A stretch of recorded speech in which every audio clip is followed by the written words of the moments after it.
Welcome back to Dog Jones's podcast. I started it with the F word last time, but this time I didn't. So now I'm allowed to keep the video. No, it wasn't. The last time wasn't the last time. We did.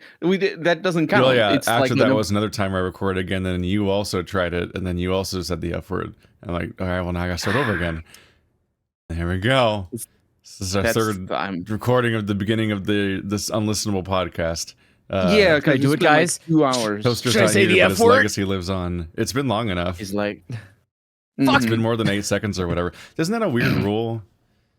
No, I don't know. I think you can just ignore it, and it's just like it's whatever. Like I just say no, I never use anything, and it just passes.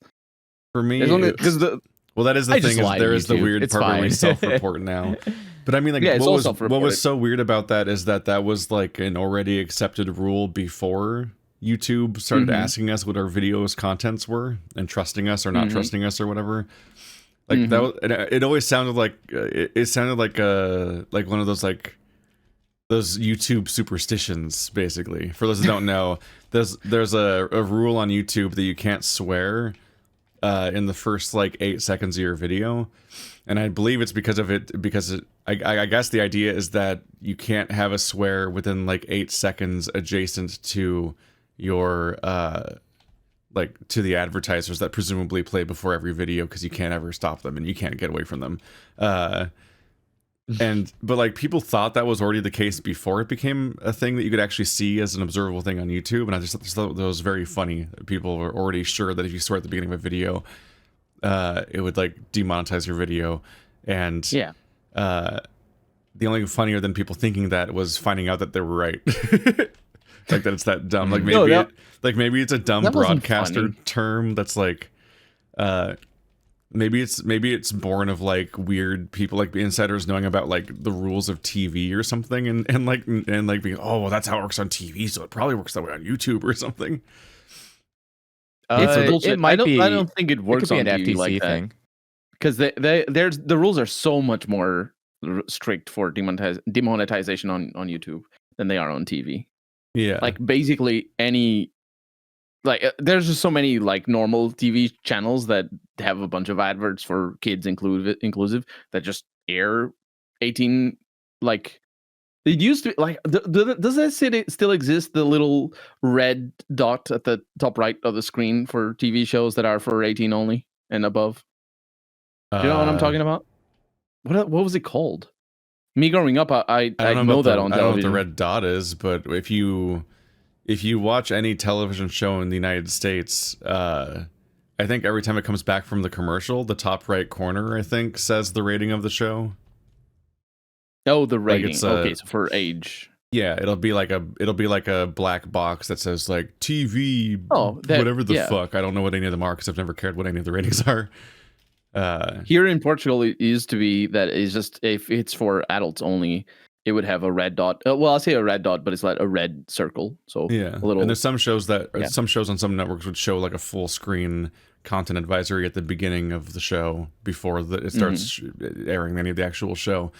To the point where it was a running gag, I guess, that with people that would do like Game of Thrones watch parties, that like people would cheer based on which things showed up in the content warning, like, nudity this week.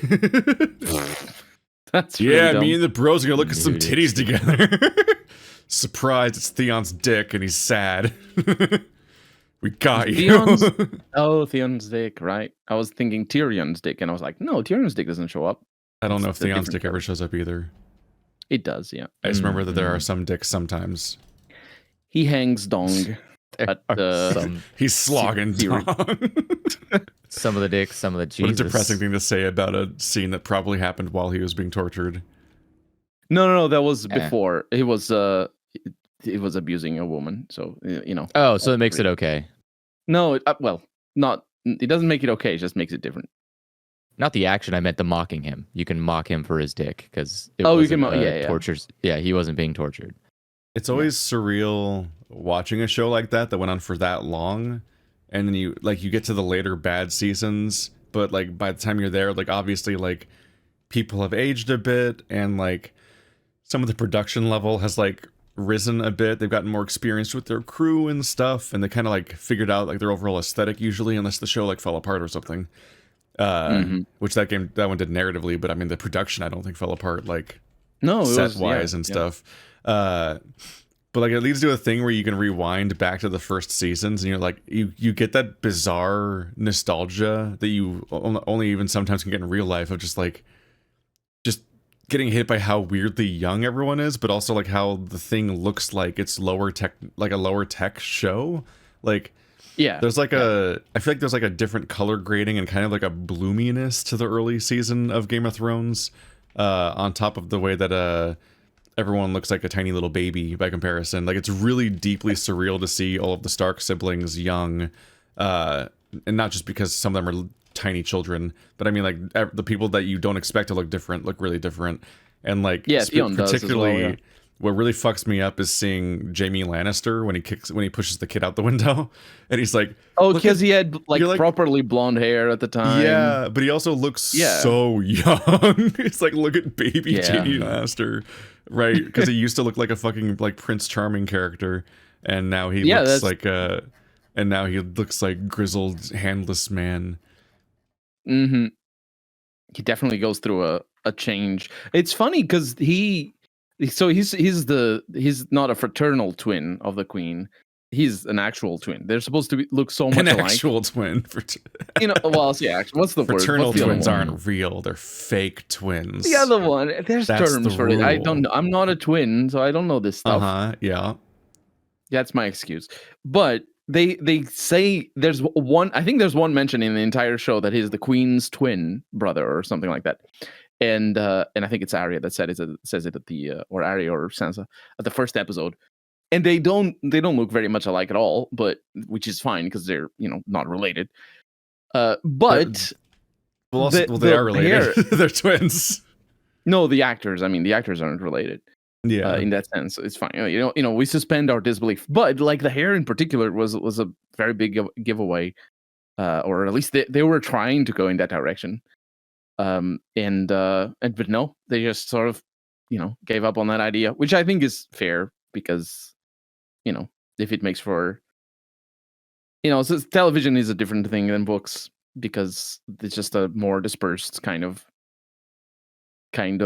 media. It's okay to not see the details as important as they are in the books, just because I also feel like some details exist because like early on you want to sell the idea of the character, so you have to have them more like they have to have a louder and more obvious design that screams the thing that you want to communicate about them, so that people will learn who they are and memorize these characters and so on. But then after that, you can just kind of like, I don't know what feels natural for this character. Where should they end up?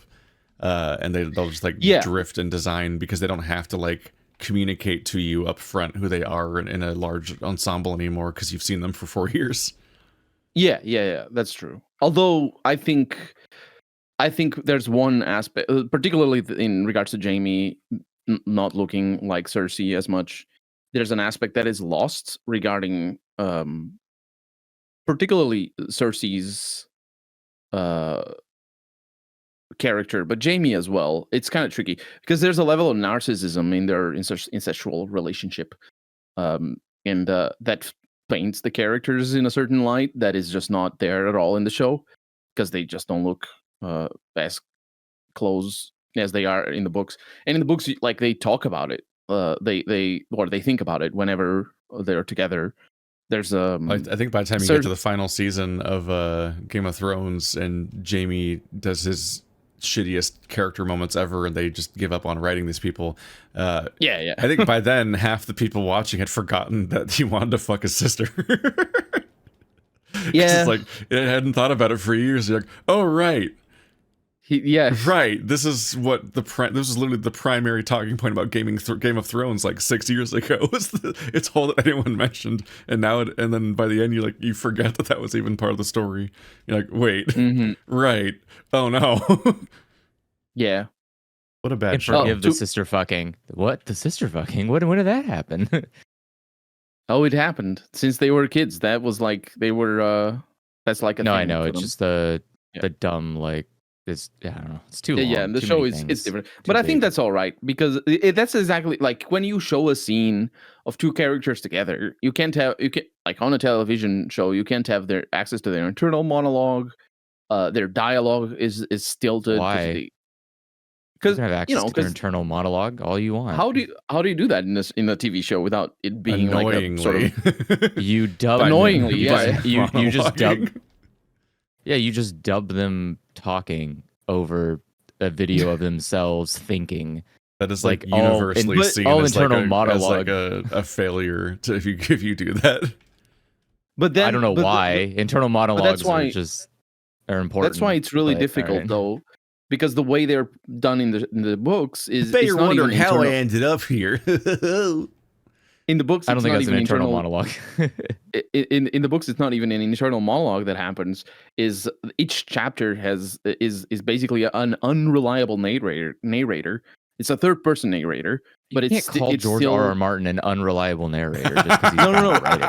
It's basically every chapter is like narrated from the perspective of the character that the chapter is about. So whenever the narrator says Jamie had loved his sister like his mirror reflection since he was a baby or whatever. If the narrator says this, it's not really the narrator saying it, it's Jamie saying it, but it's in third person. So it's a really interesting way of expressing characters' feelings because it's still the narrator saying it. So it's not the characters don't even need to have an internal monologue sometimes. The narrator saying it out of character is an expression of the character, which makes the books really interesting to analyze. But also gives a lot of freedom. It gives a lot of freedom to explain all these nuances, and that's how you get to know these characters. Even though, in particularly with Jamie, I don't even know how many chapters he's got, but it's like in the first book he doesn't have any, and in the second one I think it's like 3 or 4 only, and then he starts having a few more later. But he's not a very prominent character, and you know a lot about him. The protagonists drift a lot. The point of view characters drift a lot over the course of the series. Yeah. And to the point you spend half of a book within Brienne's head, and you're like, I never thought that she would be a significant character. This is wild. Yeah. That's also where the pacing gets really bad, though, because at least it gets kind of rough, because he chose to split, at that point, the story between 2 separate books. So the cast of characters is split between 2 different books. So you just, like, when you spend a book where it's like half of it's Brienne and half of it's like Cersei or something, I think,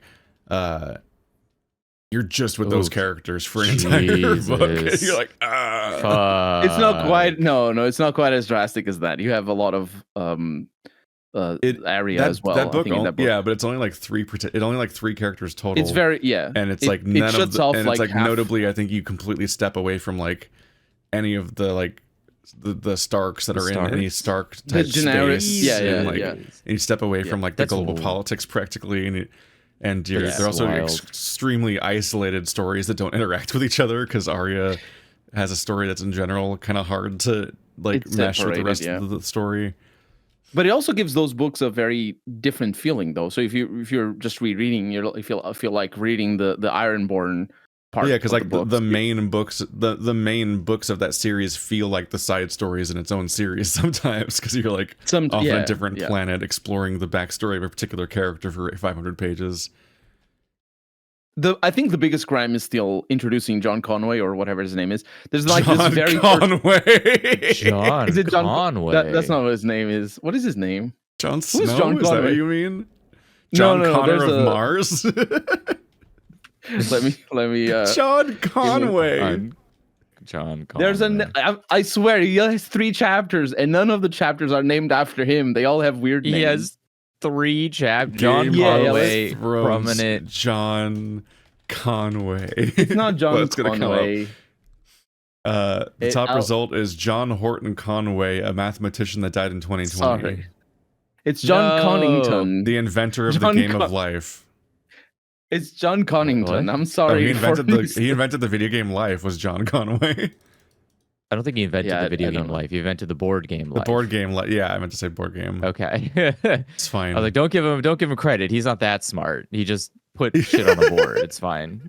But what he does with John Connington, who is a very minor character, he's going to be important later in the books, but he's a minor character early on, is he introduces him, or his POV, as a different.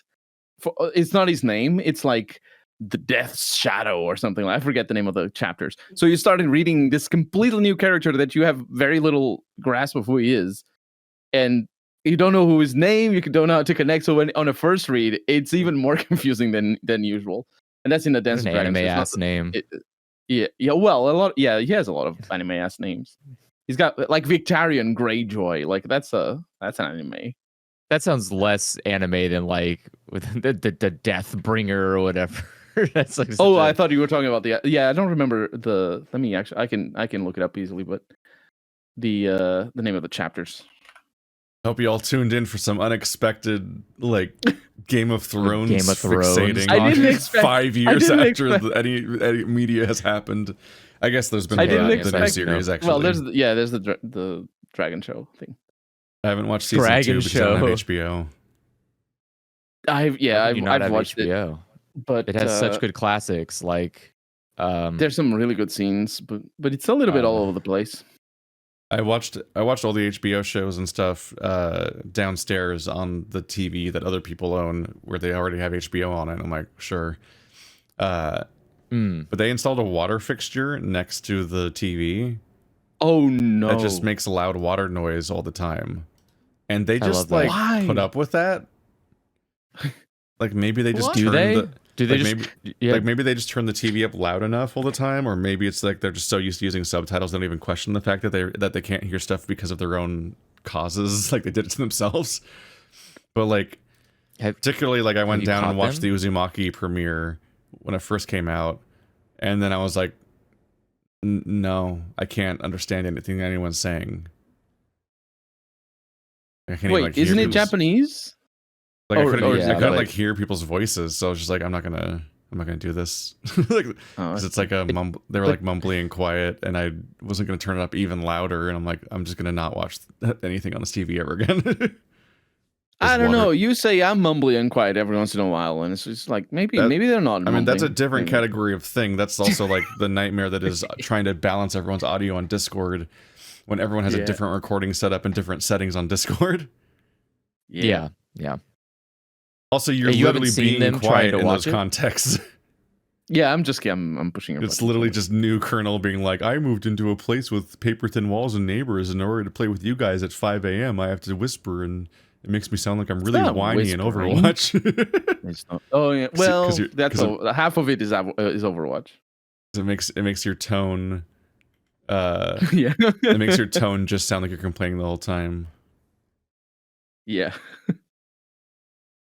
So we have questions today. You said no questions. He opened the Discord call and was like, I have so many questions that are really good, says Keith, and then he starts. It's true. Starts recording. Fuck. He says. There's an accurate historical representation of events that transpired today.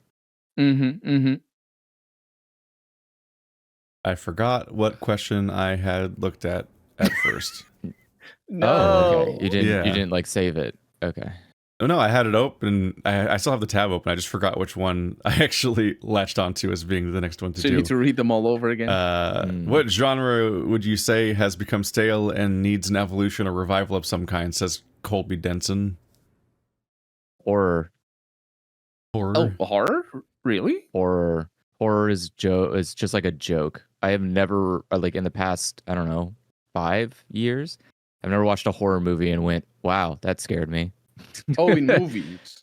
Yeah, like in movies. I'm assuming, right? Well, yeah. I mean, horror games also need to get refreshed, because have you played a horror game? They're all like just 4-player co-op stuff. There's good not really horror good games. No. I played Soma, was fantastic, almost 10 years ago. Soma is not a very good horror game. It's a pretty fun action game, but there's not a lot of times where I go, oh my God, it's not action. I mean, yeah, you're runing around, you're doing things. I don't know, it's puzzle, I guess. It's a puzzle game. It's a puzzle, sort of a walking simulator. But there's Stalker 2 coming out later this month. That's a survival horror. Isn't Stalker 2 a first-person shooter? Mm-hmm. That's, you can have horror in first person. That's what it is. I guess. I just feel that weapons don't legitimize fear. You have the means to kill. Why are you scared? Resident Evil is a horror game. It's got weapons. It's very much an action game. You could be you could be startled by a jump scare or something, but like the predominant thing that you do in that game is combat. so I don't find it very scary. It's more not just, about being scared. Then why call it horror? Just call it spooky or something. Like, horror is a feeling. Like, you feel fear, you feel horrified about something. And that's true in Resident Evil. You know, it's like, what are you horrified by? Because the bioweapons, because that's just normal human greed. People do that all the shit time. We made mustard gas and it melts people. We made are you saying nuclear bombs and it melts people. TV, like, I don't know. The news on TV are a horror game now, or a horror. I mean, the news on TV genuinely tends to be more horrific than any horror movie or video game I've ever played. Yes. Yeah. Like the genre needs to step it up because real life is getting more scary than the genre itself can keep up with. I think I remember, like, when I watched Nope, the only thing that scared me in it was that scene where the kids in the barn startle the guy. And that was like the only time that I was like, oh, that actually got me. But then the rest of the movie, I was like, wait, where's the horror? Where did it go? Oh no, it's gone. I think for games, it's tricky because games don't need games to be I don't even... Yeah. Games don't need to be too advanced to be effective. As long as the kids the kids have a good time, you're gonna have a budget to make interesting mechanics, and you know it works. But for cinema in particular, it's tricky because you know, for horror fans, that we've seen everything, and so you're always on the lookout. Yeah, like you're not gonna if you have a thing like I don't know, like I'm trying to think of a good old my initial reaction is Scream, that, for example, which wasn't never necessarily the best horror movie, but you know, a competent horror movie. It doesn't have to be like the best ever. It just needs to do the thing that it's supposed to do, which is to make the audience person feel scared or But for people who've been watching horror movies for decades, it doesn't work the same. Watching an old movie. Tropes are just like, if you can't write a good horror movie because the tropes are too ingrained, that's your fault. You're bad at writing.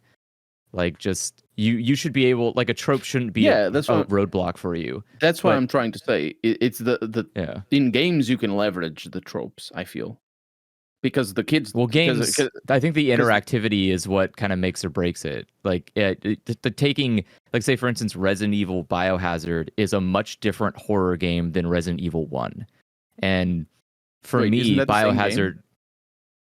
No. The 7 is the Biohazard one, I think, right? Oh, I didn't know. I thought Biohazard was the alternate title to the first one. That's the Japanese one of... Yeah. They're just I believe they're all called Biohazard in Japan, and they're all called Resident Evil here. And I think Resident Evil 7 was called Resident Evil 7 Biohazard here, and Biohazard 7 Resident Evil there. That's the one I'm talking about. I'm talking about that. Really funny.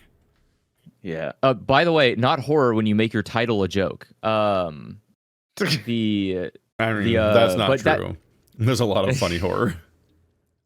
That was like, I think, to me, that is what I would consider the difference between modern horror and old horror. Is I think that, like, Resident Evil 1 feels like what modern horror is, where Resident Evil 7 feels like the kind of horror I'm looking for, which is the kind where I feel powerless, disgusted, and scared.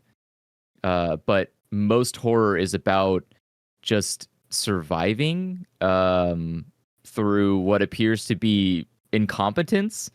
Like, somebody is just so incompetent at surviving that they stumble through it by a lot of scary situations. Whereas, but that doesn't. I don't think that's where modern horror is going, though. Especially if you look at Resident Evil Village as a reference. Oh, you're talking about Village. 7. It's a different one. 7. Oh, right. Yeah. 7's a different game. Village really turned down the sort of you're in danger kind of. I didn't play it. I only watched you guys play it. But it really turned down the you're in danger, you're gonna die kind of dial, because most of the, well, not most, but a lot of the death defying scenes are in cutscenes, and so you're in a cutscene, you're not gonna die, and if you do, that's the story, and so it doesn't matter, right? Yeah. Well, that's the hindrance of a video game horror, is that it is bound by its mechanics, and its entire goal is to be an interactive, playable experience. The goal of a video game is ultimately giving a player the ability to do something, and that becomes really a fine line for me to walk, because the more powerful I am as a player, the less scary I feel. If I have the power to, say, stop an enemy or escape easily, there isn't much horror to be had there, because then it just becomes a matter of dodging an enemy. And I wouldn't consider escaping Hyrule Castle as Zelda as horror, even though it's the same premise. I'm just avoiding guards looking at me, and that's all I do in a lot of horror. It's just like, oh, just don't get seen. And I'm like, well, that's not really horror. That's just that's a child's game of hide and seek, and I don't really feel like that's scary. It's like playing the original Thief. If you get seen, you lose the game. Oh well, if you play on maximum difficulty, you lose the game. It's like well, actually, that's not quite true. I think it's if you kill a guard. Depends on the missions, but it doesn't make it horror. Horror is also just the same as comedy, where it's so annoyingly nuanced, where it's like it's just up to. Or not nuanced, it's up to personal interpretation. Like, every person is so uniquely different about how they engage or react to something that ultimately you just kind of get foisted out of a lot of parts of the medium if you don't, like you said, like, you're just used to the tropes. Well, it's part of why horror is defined as a completely different thing, because, like, defining it based on whether or not it scares you is, like, impossible. Because, like, that's why to me it's like I don't like horror. But it's not a horror game. Yeah, exactly. And other people are not afraid of Subnautica at all. I think horror just isn't. I don't think horror's good because it has to deal with all that. Like, it just isn't scary anymore, because now that I know every trope, there isn't I can't suspend my disbelief because it requires me to be stupid. Like, I literally have to pretend to be an idiot, and it's like, why would I do that? Because it's not fun to engage in a story by being like, I hope she doesn't notice the hole in the ground. I think that's a limiting way of looking at it, though. Because I think particularly for slashers... Wow, Andrew, you're limited. I am very limited on the things I'll tolerate. I think particularly for slasher movies, you don't need to be scared to have a good time watching a slasher movie. The most recent one I watched is the... what is it called? Something Meat Train. What? Meat Train. Part of what is fun about horror in all mediums is that there's just a much wider variety of shit that can go down, because, like, to some extent, everything else is, like, grouped in, like, a kind of like a series of, like, age ratings and decency. So it's like, they're more fun. A lot of stuff is like, it's this PG-13 show where somebody just kind of walks around, he just does a bunch of cool poses while he shoots everybody bloodlessly, and that's like most of the thing. He keeps shooting dudes. You're like, this guy made a skeleton wall. Yeah, the movie I'm talking about morphed into a multi-dimensional mold and makes you wonder if anyone is who they think they are anymore. Like, I'll be honest, the only times I feel horror, the sky is laughing. What's that movie from? What movie is that from? I'm just making shit up at that point. I'm just okay. I'm just like, you can just like make upsetting sentences, like Nope. And then that can be what happens. Well, that's the thing. It's like Nope, like, because it's horror, Nope just has relatively unhinged shit happening that's just way weirder than, like, most movies would have, and that's why it's kind of part of why it's really fun to watch. Yeah, I can see it. Like, I understand why people like certain things that are horror. My thing is just, it's not. I just don't feel like it does what it doesn't do what the name implies. It doesn't have like, that's to. What that's frustrates what I was getting me. at. That's what I was getting at. The movie that I was thinking of is The Midnight Meat Train, which is actually from 2008. Okay. So you might. That's quite a title. Yeah. Have you played Amnesia the Bunker yet? Who, me? Yeah. Yes, I have. My immediate the immediate problem I ran into was going, oh, I know exactly how to make this enemy not a threat to me, and so then I just didn't have to worry about. Like, that's the thing, is that the way that my brain works is that everything's a puzzle, and you just need to figure it out, and especially video games. And so the problem with horror video games is that you have to be so absurdist with it. You need, like, that's why 7 works so well, because 7 was nothing but nonstop absurdity. You just show up and you're like, okay, yeah, it's a spooky family or whatever. And they're like, yeah, we could just take our limbs off. And you're like, okay, that's kind of weird. Like, I don't like that. And then they're like, yeah, we also eat people. I'm like, well, that's convenient because I'm a person. The moment Please I played don't do that game, I was like, I need to make Andrew play this. There's just there's a lot about 7 that is genuinely. Like, I need to make him play. Yeah, it. that's genuinely upsetting. Like, I remember all of the boss fights because there's so much like, okay, well, the way that you what's can just the worst? Be like walking down a hallway and the fucking old man bursts through the wall, grabs you, and cuts off your leg. Yeah. It's like, what the? Yes, yeah. Like that's what makes it so good, is because it's so absurdist. It is so far away from what my brain could possibly think of what the reaction would be, that it makes it good for me, right? It's like, it's the reason why Five Nights at Freddy's is such a bad horror game, because you know exactly how the horror is going to be every single time. You can't be shocked by the horror. You can only be shocked by the sound of 0 to 100 noise gating. Like, that's the only thing that makes you startled. But you knew the scare is coming. You knew exactly what was going to happen. You knew that the animatronic was coming in, was going to scream in your face, because that's exactly how it happens every single time. Like, that's not scary anymore. It's frustrating. It's I was work. immediately it's pissed tedious. at Five Nights at Freddy's, because half of its trick is just the fact that it cuts the audio all the way down to 0, and then it literally does the loudest sound that your computer can currently do at your computer's current volume. Yeah, you can see the waveform. Cool. And we saw the waveform in editing. Not... You're like, it's just a rectangle. It's just a full bar. It's like, fuck you, man. And like, those are the kind of things that infuriate me. Or, you know, like in a normal Hollywood movie, they have to leave clues behind that kind of insinuate what is going to happen.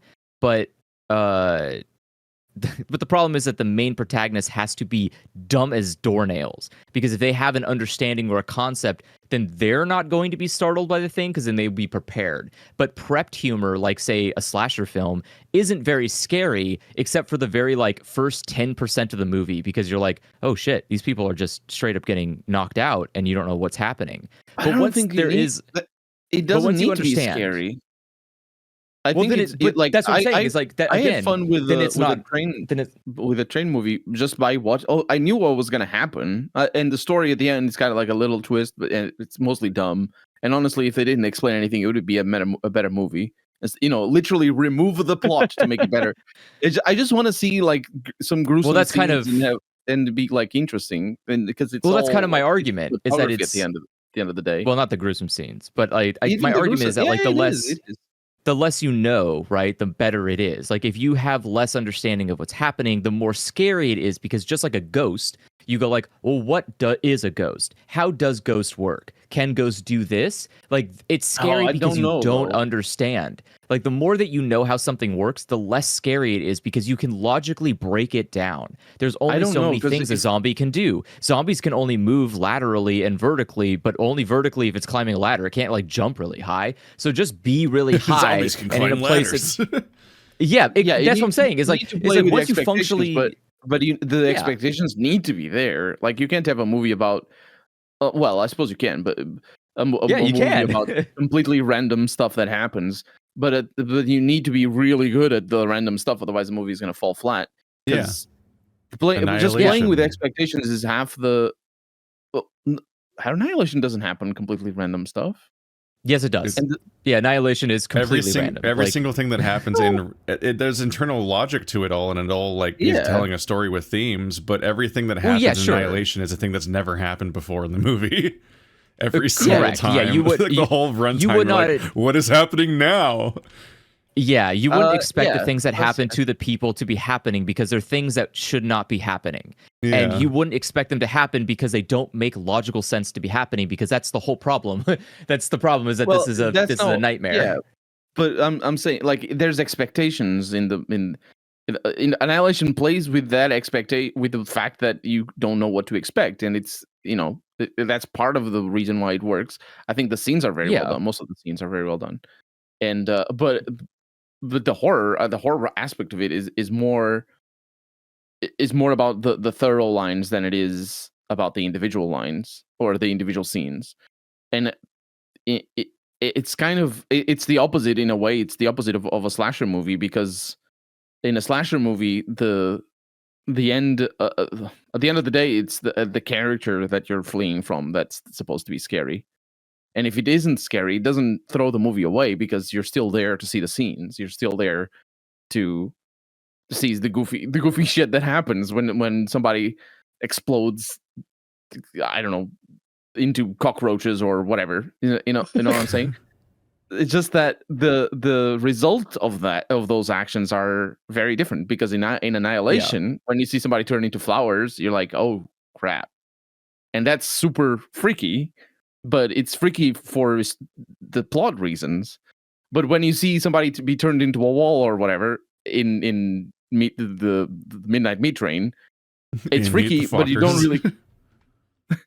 It's freaky, but you don't really care why. And that's why. Well, I say that, but obviously I'm speaking from my own. Wait, you don't care why? You don't care why? No, I don't. Because what? No, because it doesn't matter. It's just a cool scene in a movie. And then they say, "Oh, it's the devil" or whatever. Who cares? I don't care. Oh, it's the devil. It's the devil. It's almost common problem. Yeah. There's the devil again. What a kidder. This guy. It's the same. It's the same thing with what are the Pinhead guy? What are the name of that? What's the name of that movie series? Hellraiser. Hellraiser. Yeah, I watched the first Hellraiser and I was like, oh, this is neat. And it's very much that kind of movie where you're there to see just fucked up shit. But then the second movie goes, oh no, let's explain what's going on. Let's add lore to this. And I'm like, I don't care. I don't care about that. And damn. Alien kind of went a little bit in that direction with Prometheus in particular. And it's just I really didn't care for Prometheus at all. Well, I think the Alien franchise is kind of running into the problem of you can't keep doing Alien forever because Alien is fun, but at some point you just created a silly half the time it feels like the problem is the Alien franchise's problem is stop letting Ridley Scott make new Alien movies specifically. That's true. It's very clear he doesn't have any ideas anymore, but it is just, it's just I don't know, normal author stuff. They make the same movie over and over again, and if you have less idea than anybody else. But that's mechanically boring. That's not horror. It's not scary when you go into an Alien movie and you go, let me guess, you're going to fall into an area where there's eggs. And it's like, here's a bunch of eggs. Oh, no, I hope there aren't face huggers in them. And it's like, oh, there's face huggers. And you're like, okay, mechanically, we're just going... Yeah, mechanically, we're just doing the same motions. And it's like, only so many times can I give you a leeway about, this is how the aliens procreate. Okay, I'll give that to you. But not every fucking protagonist has to fall for the goddamn egg in the face. We don't have to keep doing that every time. You can have unique ways that the aliens are here, right? Another ship crash land here a while ago, and they just happen to be hiding out. There's something else more interesting than protagonist gets face hugger. Didn't the last Alien movie not be made? My English is perfect. Not be made by Michael Ridley Scott. Yeah, the most recent. What are you, his mom? The most recent one's not by Ridley Scott. No, and people seem to like it. Oh, that's one I haven't watched, and I should because people the last do. Time Ridley Scott made a good movie.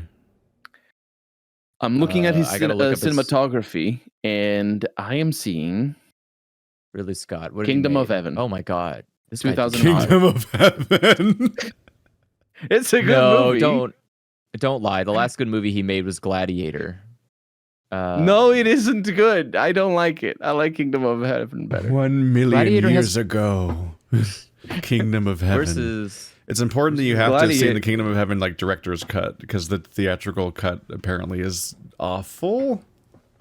I think, I definitely didn't watch it in the cinema, so I might have watched, Apparently it's just actively bad originally, and then if you see the director's cut, it's apparently great, but I don't remember.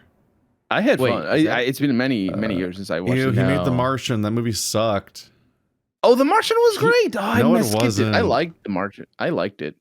Wait, I might have been joking, but that might actually be his best movie since the 2000s. I forgot that he made The Martian. Are you sure he made The Martian? He did make The Martian, yeah. The screenplay is by Drew Goddard, though. The screenplay is completely... What does that mean? He directed it. I don't think Ridley Scott's really much of a writer. He doesn't do screenplays? He does. He's written 5 movies. Oh, he doesn't. That's right. Oh, my life is a lie. Yeah, I liked The Martian. I thought it was interesting Like just I like hard sci-fi. So that's why I don't like The Martian. Because it's hard sci-fi? No, I don't like it because the book is hard sci-fi and the movie isn't. Yeah. The movie's the movie's so boring because it's so afraid of being boring.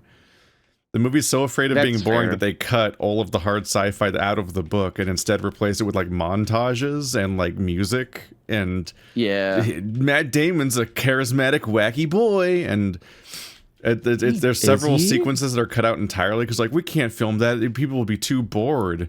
We can't like build several entire chapters around the tension of the fact that he's currently traversing the entire Martian landscape on a solar powered vehicle,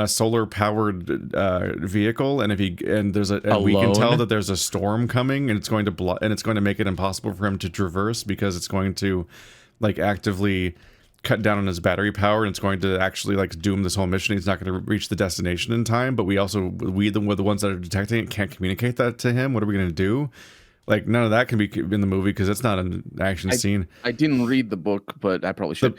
The book ends on the joke that the guy he's currently doing the thing where he's trying to use like the shuttle and everything to reach the people that are slingshotting past in order to like get picked up, and it's the one chance to do this and everything. And specifically, he stops kind of being a usable actor at that point because he's like oxygen deprived and things are going bad, and like he's like in an altered state because of the conditions he's going through, and they're trying to figure out how to correct like the course so they can actually like make contact with each other because something's wrong. And he jokes that he could cut holes in the fingers of his suits and he could blast away like Iron Man, and that's supposed to be a stupid thought he had because his brain's fucked up right now, and they don't do it. In the movie, they do that. They literally do the thing that the book made fun of because of how stupid it would be. And like, so like the movie's not hard sci-fi. It literally does the things that the book makes fun of at multiple points, while also skipping whole chunks of the book as like montages instead of, because it's afraid of you being bored. And it's just like, I was so annoyed watching the movie the whole time. That's fair, but it completely loses why it's like fun to read those books. Hard sci-fi is so rare in cinema anyway. Like it was the same problem with what's the name? The one with I also read his next book, Artemis. That's on a space. That's like on a moon colony. That's fun. What's that one with John McConaughey that's like got time travel thing? Interstellar. That's the one. That's the one. Yeah, that one is also like tries to be hard sci-fi, and it kind of is on many regards, but it's just like it's got the same issue. Show. Interstellar is the Inception guy. He's from Inception as well. Yeah, and Black Knight. What's his name? Dark Knight. I don't know. I forgot that guy. He was like film bro people's like favorite director for Christian like a decade Bale? for a while there. No, Christopher Nolan. Sorry, Christopher Nolan. I got really over Christopher Nolan around the time Interstellar came out because I'm like, he's so joyless. His movies are so gray and self-important that I just didn't really want to watch any of his movies anymore. And he's like, I mixed the audio bad on purpose because it's really good for the 3 theaters that'll air it once and then never be seeable again, and so on. What? Like bad audio? Well, he's known for having like really rough audio mixing where people struggle to understand what characters are saying in his movies. And like part of that's because he's mixing it for a very specific theater experience, even though that's like not the audio set that most theaters have to begin with. And also that experience goes away after a few weeks and is never retrievable again.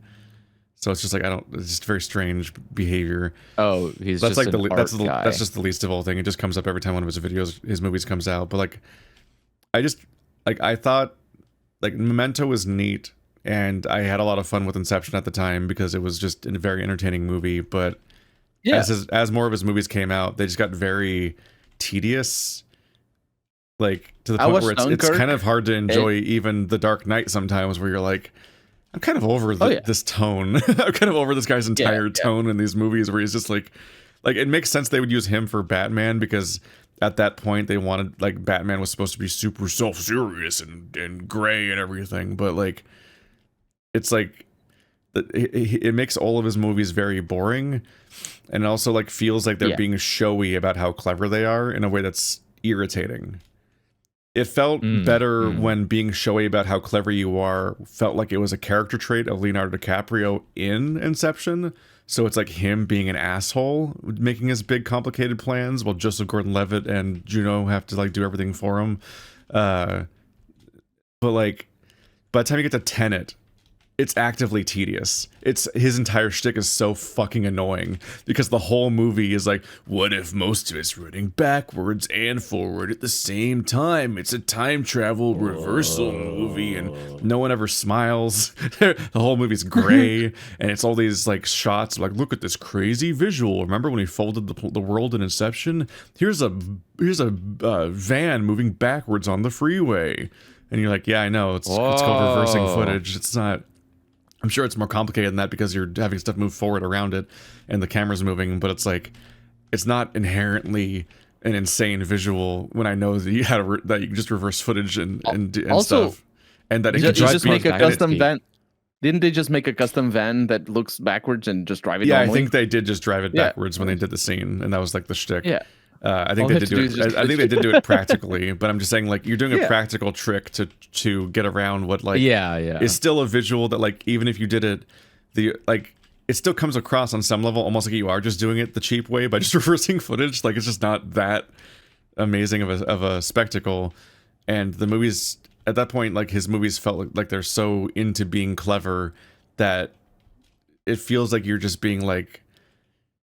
It's not the same thing, but it kind of feels like you're being invited to somebody's open mic night and you have to go because you know them.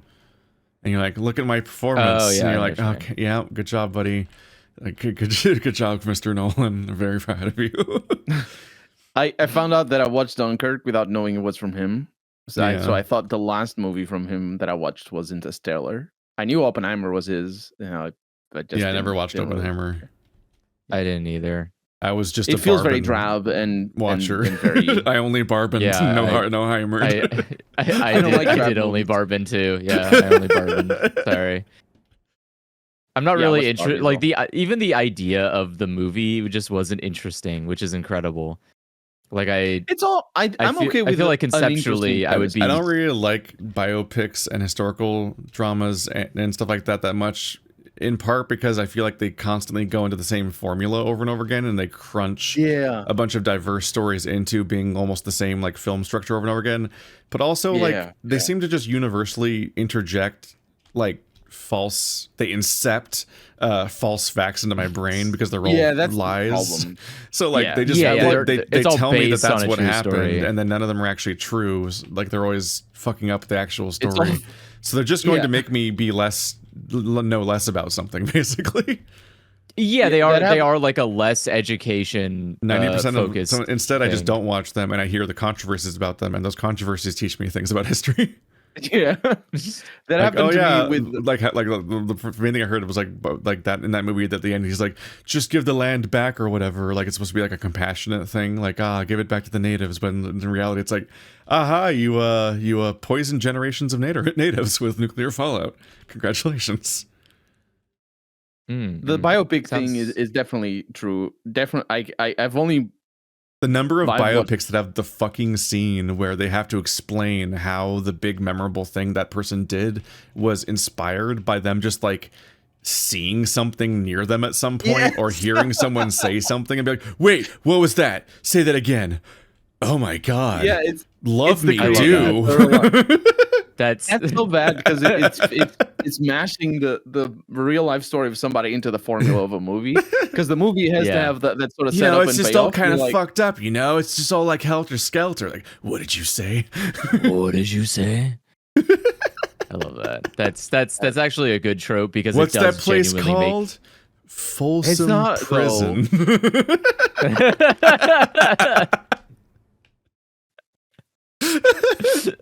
What's that from? Folsom Prison Blues is the Johnny Cash song. I'm just making fun of the idea of people having to observe the thing that they are known for in the world in a very literal way, because that's how they do the scenes in these movies. It's so fucking annoying. Could you imagine Einstein biopic and someone's like, relatively I got it. Like, and inevitably the backstory that comes out is always like, oh, they really skipped past the part where he raped 7 people or whatever the fuck in each one. It's like, oh yeah, his girlfriend committed suicide after he gave him those drugs, and it's like, oh, that's not in the movie.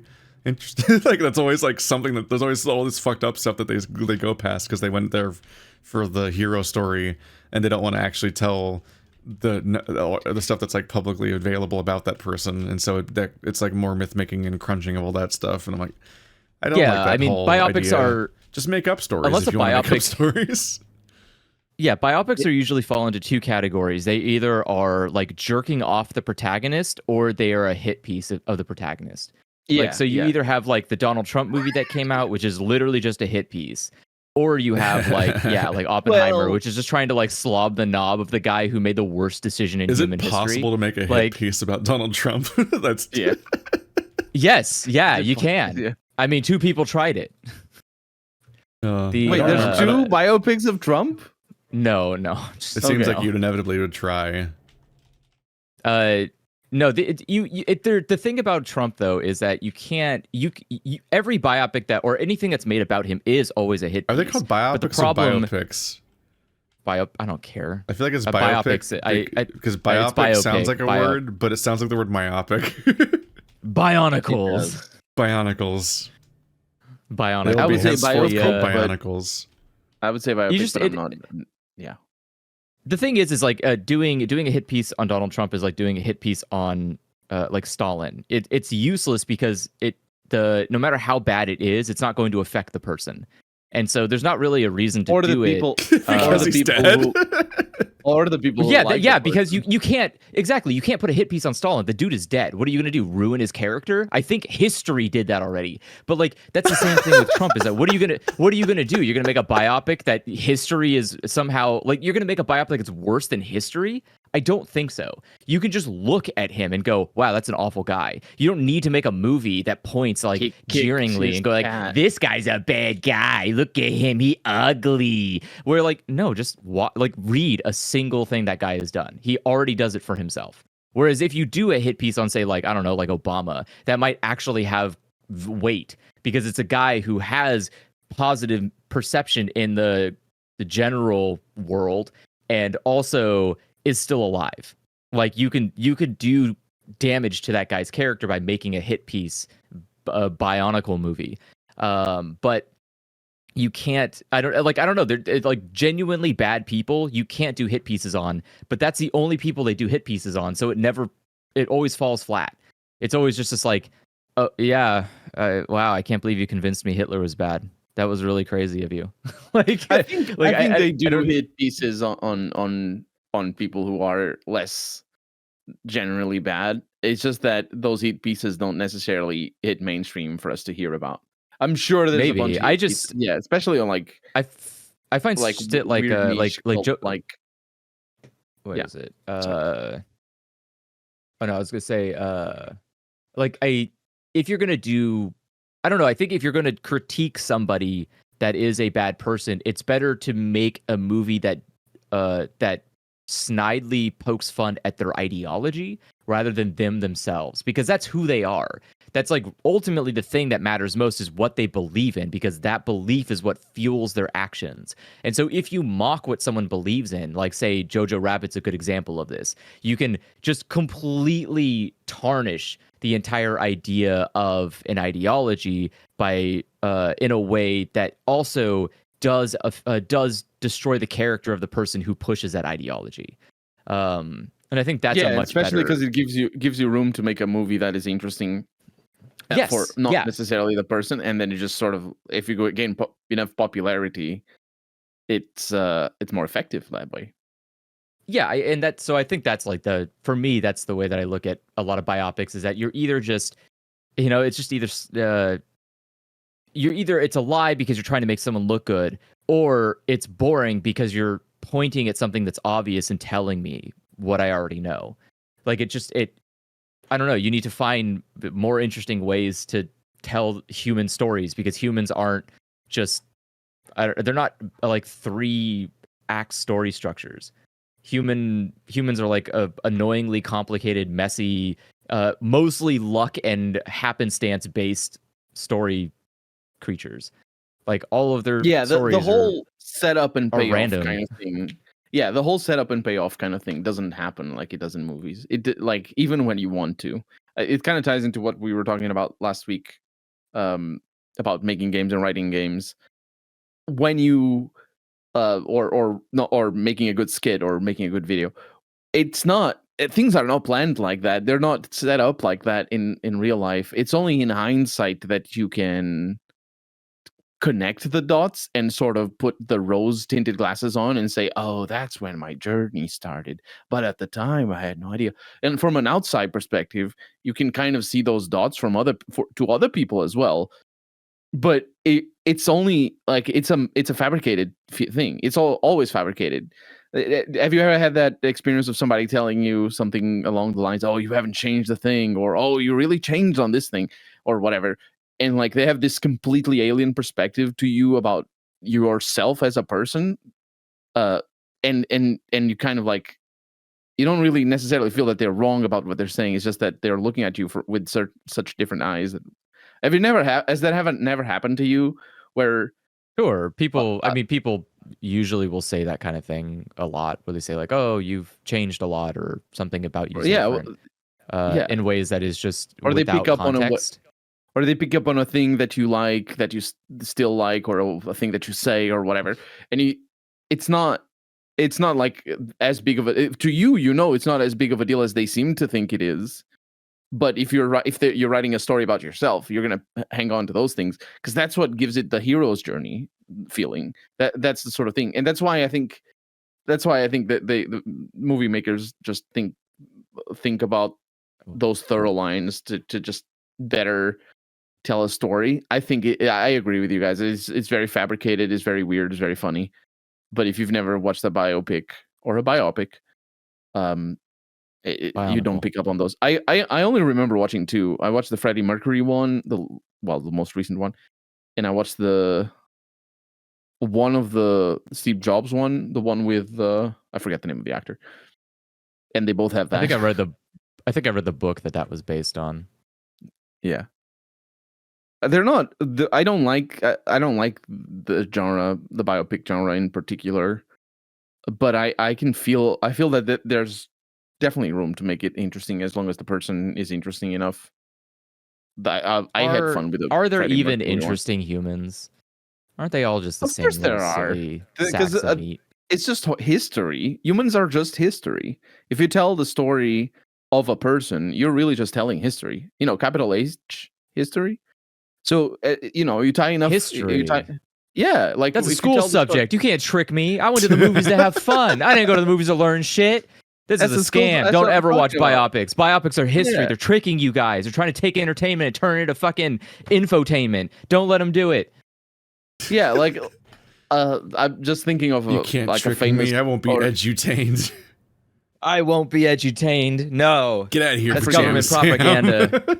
I forget the name of this soldier, but I will look it up and I'll say it in a little bit. But there's this World War II soldier that he was a Polish soldier, I believe, and he was kidnapped or imprisoned on purpose or something to that extent, and sent to Auschwitz for a few years, just as a sort of a insider, and just try to try to see what was happening in there, and he fled. He orchestrated an escape, and he fled, and he went back to his country, and he said, "Hey, they're exterminating all these people, and they have like industrialized executions and all the stuff that happened in Auschwitz." And people at the time, because this was before the end of the war, people at the time did not believe him because it was just so outlandish, so horrendous that this was actually going on. And obviously, being like I don't know if it was like that. What do you mean? I think they just didn't. I think it just wasn't a concern. I think it was like, okay, well, even if they are doing that, whatever. I'm more concerned about like these Nazis are just annoying. I want to get rid of them. There's they were a lot like of, the Holocaust really wasn't the motivator to do World War II. The motivator was like these Nazis are getting way too fucking high in their britches. They need to go back to where they belong. Like it was definitely not a altruistic war. Yeah, there's definitely an aspect of that, but it wasn't even used like his story is wasn't even used as a like an excuse or anything like that. They literally I need to I'm speaking out of line because this is an actual historical event, so I don't want to say things wrong. And I haven't even looked up because I'm talking. I'm not looking it up, but I'll tell you the name of this. I think they even imprisoned him because they didn't believe him. It was like, no, you're just spreading lies. You're going to prison. Liar. Yeah. And he wasn't believed, and then he was vindicated after the war ended and stuff like that. So this guy, and you know, it's complicated. He has like ups and downs during the war. So this one person, you can tie the whole history of the war from a perspective that is rarely told, which is the public perception of the Holocaust as it was happening. Well, I say rarely told. It's very often told, but it's just not necessarily in movies told. And you can tell the whole story related to a single person. And his story is very powerful because obviously it's a story of self-sacrifice, of people not believing him. And so those are sort of the theme. Those are themes that work very well in movies. But you just tell a biopic about this guy, and you got the whole war being told at the same time, and you don't have to even fabricate too much of a thorough line, or like we pay off and we set up and pay off or anything, because people are clued into the history. People know what's going to happen, so the payoff is literally just, you know, because people know there was a World War II. So, you know, people just watching World War II, like, I wonder what happens. I wonder who wins. Yeah, I wonder if the Nazis will win. Yeah. So in that sense, you know what I mean? So there's definitely people that are very interesting. And let me look it up and I will tell you the name of this person. Of the guy who of the went guy, to the yes. camps. And he's got a Polish I still name. feel like that would not be a very interesting story. Like even Witold Pilecki. How is it pronounced? You put it in Google. It's fine. Let the robot Witold decide. Pilecki. That's the one of the that's the name. Witold Pilecki. He's a World War II cavalry officer, and yeah, so. Cavalry? What, he drove the horses? Cavalry. No, you don't know what cavalry is? It's tanks. It's the tanks. What? I thought horses were cavalry. Yeah, but the cavalry division is tanks these days. You don't know? That's the same in the US, isn't it? Okay, well, apparently it also represents the passion of Jesus Christ. What? You don't know what the cavalry is? It's tanks. Not cavalry. That's a mount in Judea or whatever. That's cavalry. Yeah, Calvary is a mountain or a mount. The cavalry, is historically. I always pronounce cavalry. I think I always mispronounce cavalry. Soldiers fighting on horseback. It's just very funny. Like, wait, you don't know what they are, and then you wait just long enough for the mental image of a horse to tick and come into mind. They're tanks. Yeah, that's a. Yeah, but it's true though. All the cavalry divisions in modern war departments are the tanks. They're the tanks. I don't think that's true. I think is it still not? horses. No, I'm sure they have horses. Nobody does horse war anymore. Divisions anymore. Yeah. Actually, do they? But I mean, maybe they do. But it's like you have to remember, not every nation is advanced as in America. America doesn't do horse warfare. We don't need to. We can just nuke you. But there are other countries that don't have that luxury. They just go in there with the horses. That's besides the point. They call tanks are divisions, so they call them tank divisions. So you would be part of whatever, I don't know what number division they give you. So you'd be like the first armored division or the armored division. That's true. They call it armored division in the US, but not in not here in Portugal. And I was like, I don't know if the word division applies necessarily on its own. Yeah, here in Portugal, like a subsegment of anything. It looks like we also call them battalions. So we either call them tank battalions or armored divisions. I think battalions are one particular. Sorry, yeah. First Armored Division is a actual group. Division military. Division is a large military unit formation, usually consisting of 10,000 to 25,000 soldiers, mostly in corps. Okay, yeah, it's just and those are like permanent. Those are sort of more or less permanent. The battalions are specific to specific campaigns. So you make like specific battalions from a division if you need to, or many battalions from the same division if the division is big, or if everybody is going in. But a battalion is usually, in, as far as I know, like 100 people or at most 500 people. I think there's probably other, like in European settings anyway, for war, World War II style. So maybe more recent battalions are smaller because probably, this war has changed, but despite what Fall 1 says. But battalions are more of an impromptu kind of thing. The division is like the organizational thing.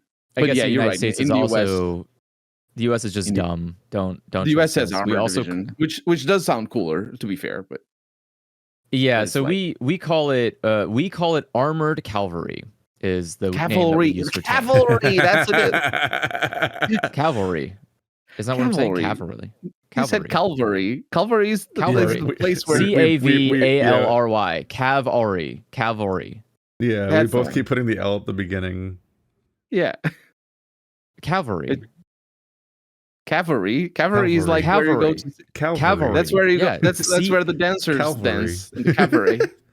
Am I not saying that? What do you think I'm saying? I'm not putting the L for the V. I'm saying the V. Cav. The first time you said it, when you corrected it, you said Calvary. Yeah, if you say Cal, you're in the wrong direction. If it's Cav, it's whatever. Okay. Evil. Anyways, we also have it's evil and to get us. So tanks, we call them armored cavalry, and for planes we call them air cavalry. Oh, really? That's interesting.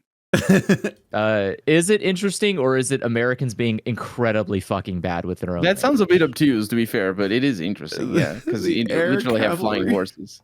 I would not sending the air cavalry. It is like horses.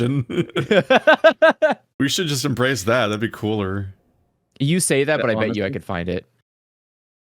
A Pegasus Project Pegasus dimension, yeah. We should call everything cool things instead of lame things. Pegasus. So, Pegasus troop charge. Not in regards to war, because that's just used for propaganda. You're in luck, Keith. We have a 1st Cavalry Division's Pegasus Integration Troop Unit. I can't think that long. I don't know. That was too many words in one title, and I'm like, I'm not gonna keep that one. Don't worry, it's not important. The meaning, the important part is that I mean, yeah, but we do have a division named Pegasus, so we actually have multiple apparently. I mean, they're air cavalry. Is he the sworn enemy of Seto Kaiba? Probably. Let's see. Sorry, I was looking at something. Yeah, so we have a okay. Anyways, military's dumb. They name stuff really badly, but they also don't really, what are they gonna do? It's like no one's gonna tell them no, and everyone just ignores them anyways, so it's not like a big deal. Well, there's people who tell them no. It's just that the power is not there. No, I meant in the U.S. Like in the U.S., no one's gonna tell them like, no, you can't call your tanks cavalry. That's stupid. Right. No one's gonna do that, and every American doesn't give a shit what you call anything in the U.S. military. You could call it bananas for all we give a shit. Like, what do I get to say no? I still really opinionated. Well, yeah, but they don't have a choice. They still pay taxes for those weapons called banana bombs or whatever. The types of people that pay attention to whether or not you say clip or magazine. If you care about that kind of shit, go join the military and then see if your enemies care about it being called clip or magazine. The problem with the clip and magazine is that a lot of the times in video games, they're interchangeable because you can say, oh, I have 10 bullets in the clip or 10 bullets in the magazine. It works the same. But then when you say a discarded clip or a discarded magazine, that doesn't necessarily work the same. And it's so pedantic a lot of the time. I didn't know Because I know we can I've solve always this known the easy difference. way. I've always known the difference, but I wasn't clued into the drama until recently because I've only got one ever comment of somebody saying. Because you don't normally cover shooters to begin with. Yeah, and somebody caught me saying clip and correcting myself, and then they just went on a diatribe in the comments about the difference, and I'm like, my dude, I know this stuff, but I didn't answer actually, but whatever. So the way that you solve these problems is through history. It's not a good thing to talk about. You look at the history of a word, and that is what determines whether or not someone's wrong. So, magazine was made before firearms. It was about written books. So no, it's clips. No, it wasn't. Solved it for you. The magazine is the place in a ship where you store the ammunition, and it's sometimes called the Santa Barbara, I think. I don't think Andrew looked at the history, despite saying that was it's a nautical thing. The magazine is a nautical Andrew's thing. full of lies. No, you're talking about the Arabic word, not the Arabic word. You're talking about English. You got to go where it was first used in English, because in English is the language we speak. Ships. It's a French word, by the way. Magazine. In its original sense. It's not in English. Sorry, in English, the first use of magazine was to refer to written language. Every other language used it every other language used it as a word for depot or storehouse. But Americans, in our God-given glory, decided that it was used for a paper publication. So that is what it's called. Shut the hell up. It's called a clip. Enjoy it. Really? Welcome to the real world. Yeah. No, wait. No. I'm looking at the etymology of the word in Wikipedia, and I see what you're talking about there. And that sounds wild that you guys No, but that's how you solve it. Call Toaster again. It's our but you can't call it phone clip toaster if moment. It doesn't. You can't call it clip if it doesn't have a clip, for example. If it's belt fed, it doesn't have a clip. If it's there's another way of doing it as well, which is common for pistols. if it's not belt fed, or what's if it's the word belt fed, for it's that not a magazine. When the thing is named after a part of the thing. I don't know. What? So it's called a clip because it has a clip. So the whole thing's called a clip. Yeah, the clip is literally like the There's like a term for wire. when things are named after the thing. When the whole thing is named after the part of the thing that holds it together. Yeah. Like the clip is literally just the sort of the wire that connects the bullets all together, and you can take it out of a magazine sometimes and just keep the bullets all together. Other times you can't, and it's just you don't call it a clip even though it is. But it's just it's a part of the thing. A magazine is just the thing that you store it in, and it can be internal or you can discard it, whatever. This is why are we talking about this? We need to talk about the we're genres. talking about this because Andrew thinks that horror games are bad. That's why I was going. I think the genre that needs to I change. think all horror media is bad. I didn't think just the games. Don't give movies but out. The question was about games. The question, yes. The question. Then yes, games too. The genre that needs. I'm just tired of the ones where you run from an invincible thing the whole time. Me too. I don't play those very often. It's like the whole genre. I want to make stress fueled risk reward decisions and resource calls, and also then have the opportunity to fuck that all up in real time because I then have to react to a threat and be like, well, I just wasted everything. Yeah, it sounds great. I wish I could do that. That's playing Baldur's Gate 3 in honor mode. That's what you do. And then half my team has been. Welcome to fucking Is Pac-Man a horror game discourse. Yeah. No. I think for me the genre, he just completely destroys his own argument. But I said no. That was an earnest no as well. I'm sorry. I'm sorry. What? I didn't even think about it. Yeah, I was just either way. No, it isn't. It isn't a horror game, Pac-Man.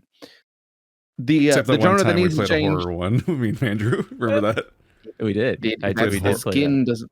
Skin doesn't make it. That doesn't make it It was spooky. Game. No, it wasn't a skin. Why? It was just a indie game based on Pac-Man. Oh, okay. Yeah, just don't get eaten. Yeah. Specifically, it was first-person Pac-Man. The genre that needs to change is shooters, because not only did Fortnite kill the shooter genre, so that's a problem. Point it did. blank. Yeah. But shooters used to be like, think of back in the day when you had Unreal Tournament and you had a Quake 3 Arena and you had Half-Life. Never played any of these games. Really? I'm curious where this is going. No, I need to translate this into a language that I know. Think back to Turok Rage Wars. You played GoldenEye multiplayer or Perfect Dark multiplayer, or consoles have a different kind of GoldenEye and Perfect Dark are kind of a different vibe. Whereas like Turok Rage Wars was actually like an arena shooter. It was akin to these kinds of weird ones. Yeah, that was closer to an Unreal Perfect Dark is not an arena shooter. Yeah, I guess not. Yeah, it's not Halo yet, but it's kind of closer to Halo. I'm saying shooters used to be about the skill expression of the you picked up this weapon and you really liked it, and you played the sniper on that game, or you played the SMG on that game. You were good at this one thing and you did it and you liked it, and sometimes it paid off. Remember when you were good at video games? No. What I'm saying is, modern shooters are so detached from the mechanics of playing that they become more and more attached to the mechanics of the game itself, which is fine if you want to distinguish your game from other games. Like Overwatch, for example, is a very distinguished game from other games because the mechanics of hearing a diva bomb and running for cover is a thing in that game, right? You're not going to be good at Overwatch if you don't understand what is happening just from hearing it, like as an example. Yeah, I didn't run from a lot of diva bombs in Call of Duty. What I'm saying is shooters need to find an identity detached from the gimmicks that they have. I feel. And the best way to do that, the best way to have a kick in the butt, is to return to the roots and let the sweats kick the nerds in the butt and just bone them all week long. Kick the nerds in the butt. I think you are. I think you're like drop the MMR over. Drop the MMR nonsense. You are in such a nostalgia-fueled spiral. No, the old multiplayer first-person shooters were miserable.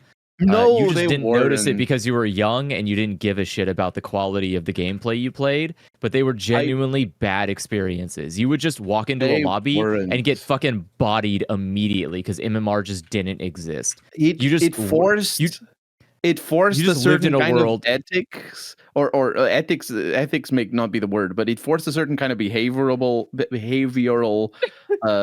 filtering that it made player. Well, everybody was. Well, it's complicated, but it made players sort of learn a little bit of self-control a lot of the time, because what ends up happening back then, and it still happens today in certain games, is that if a player was just owning everybody, they were a jerk if they were taking advantage of it.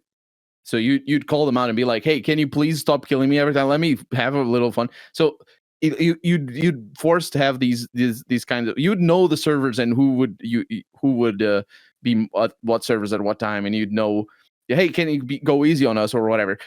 This happened to me back in CS 1.3 era, but it's still like I do that. I was thinking about it the other day because I used to do that when I've stopped playing Overwatch, but I played a bunch of Sombra as I was learning Sombra. They killed her, by the way, recently. But as I was learning Sombra, she's dead. The death of Sombra. She had a Sombra funeral. It was a Sombra affair. Yes. But I played a lot. I played a lot of hours of Sombra in quick play, right? So it wasn't MMR focused; it was just quick play. And so often that's still MMR. Quick play has MMR in it. It does, but it's not the same as competitive. And what would happen so often is I would be like boning on the enemy Ana or the enemy Mercy or whatever, and I could feel their frustration, obviously, because when that is happening, you can feel it.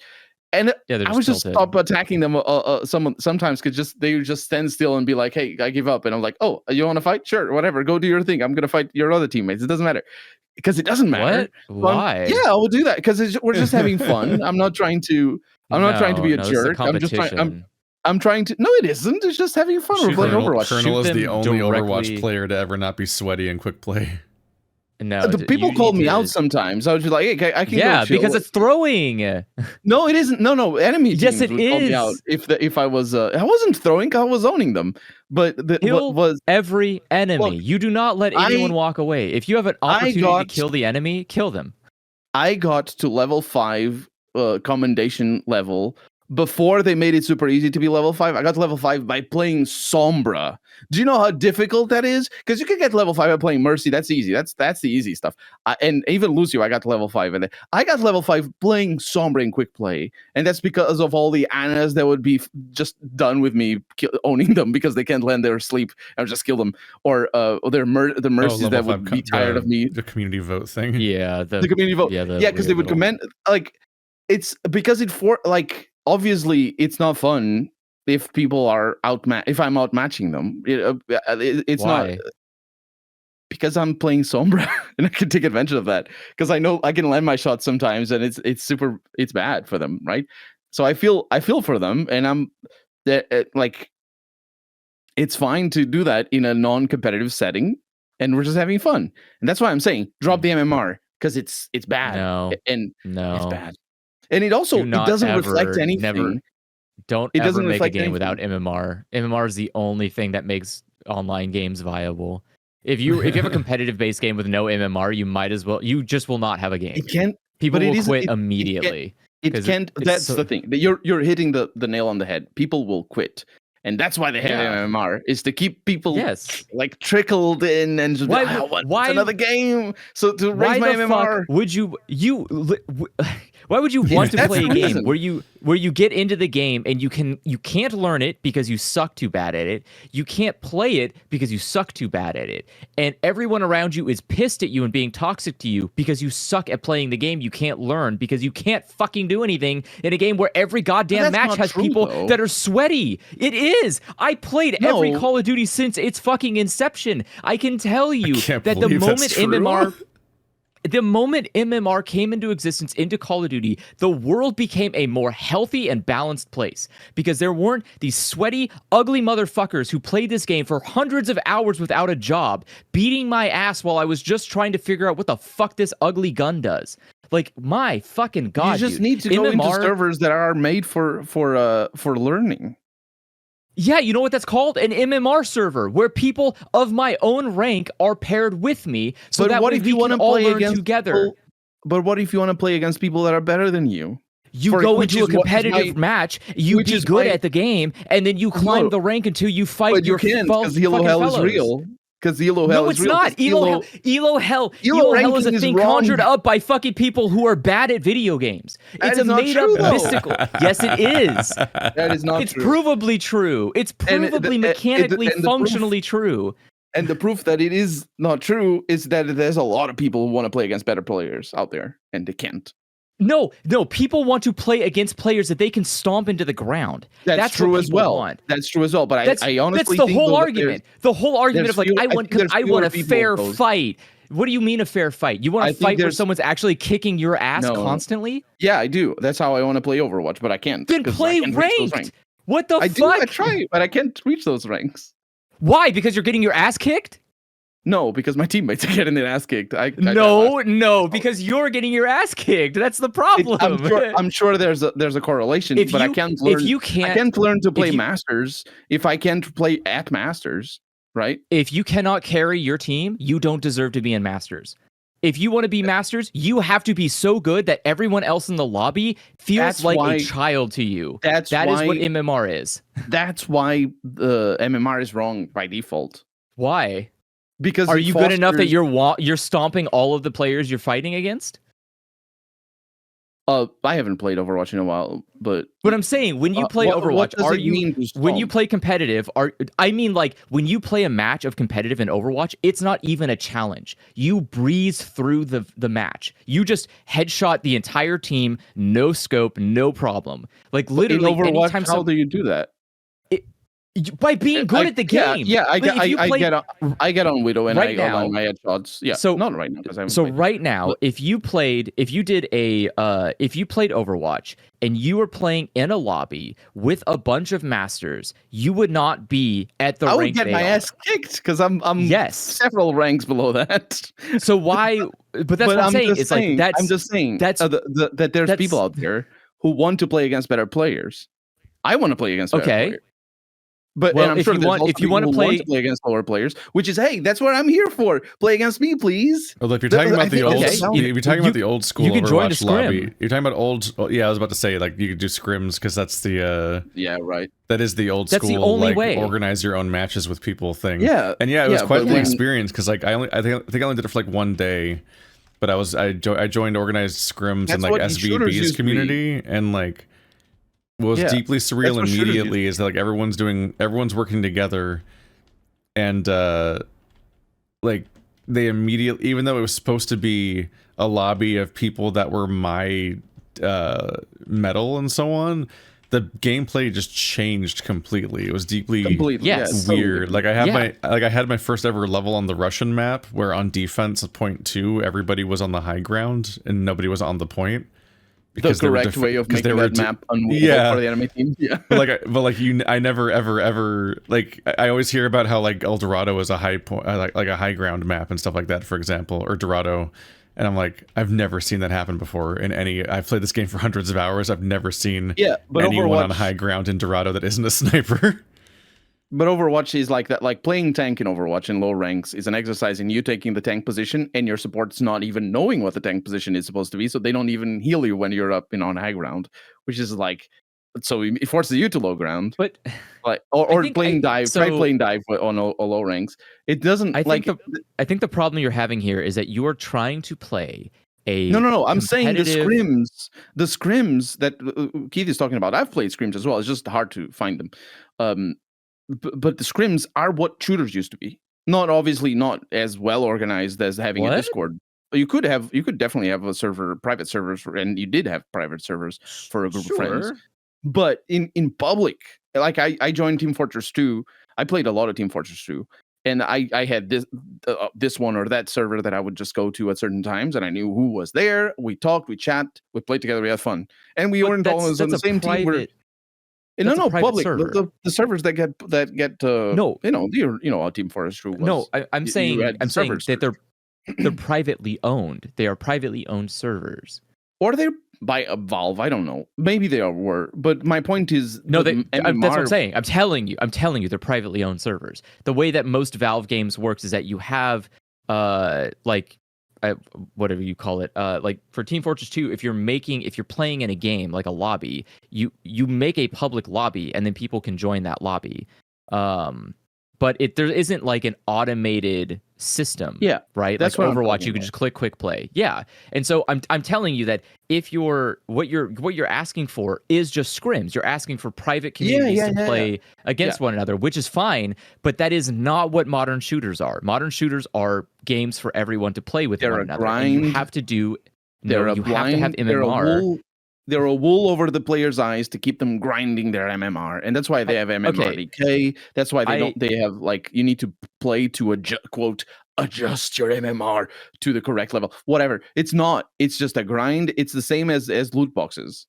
That's what MMR is, and you see that you definitely see that in How is it a grind? It's a grind in the sense that you have to grind out a skill. You need to be better at playing the game, and you need to play the game. You need to play the game for a certain amount of hours and hours to advance a certain amount of ranks. Because that's how you get good at a game. You play it for hours and hours and hours. What do you mean? But I'm not saying getting good. I'm saying advance the rank. Do you think that on one hand I get it because like advancing a rank obviously does take forever, like people like sure we know this because like when people make an account and they smurf for a YouTube video to be like, this is my GM educational video, it takes them like 16 hours to get to GM and stuff like that. But on the other hand, it's also like it's also like simultaneously a foreign concept to me because like I have played Overwatch for literally years, and like the idea of even having the goal of raising my rank is almost like alien to me because it's like it doesn't move, it doesn't go anywhere.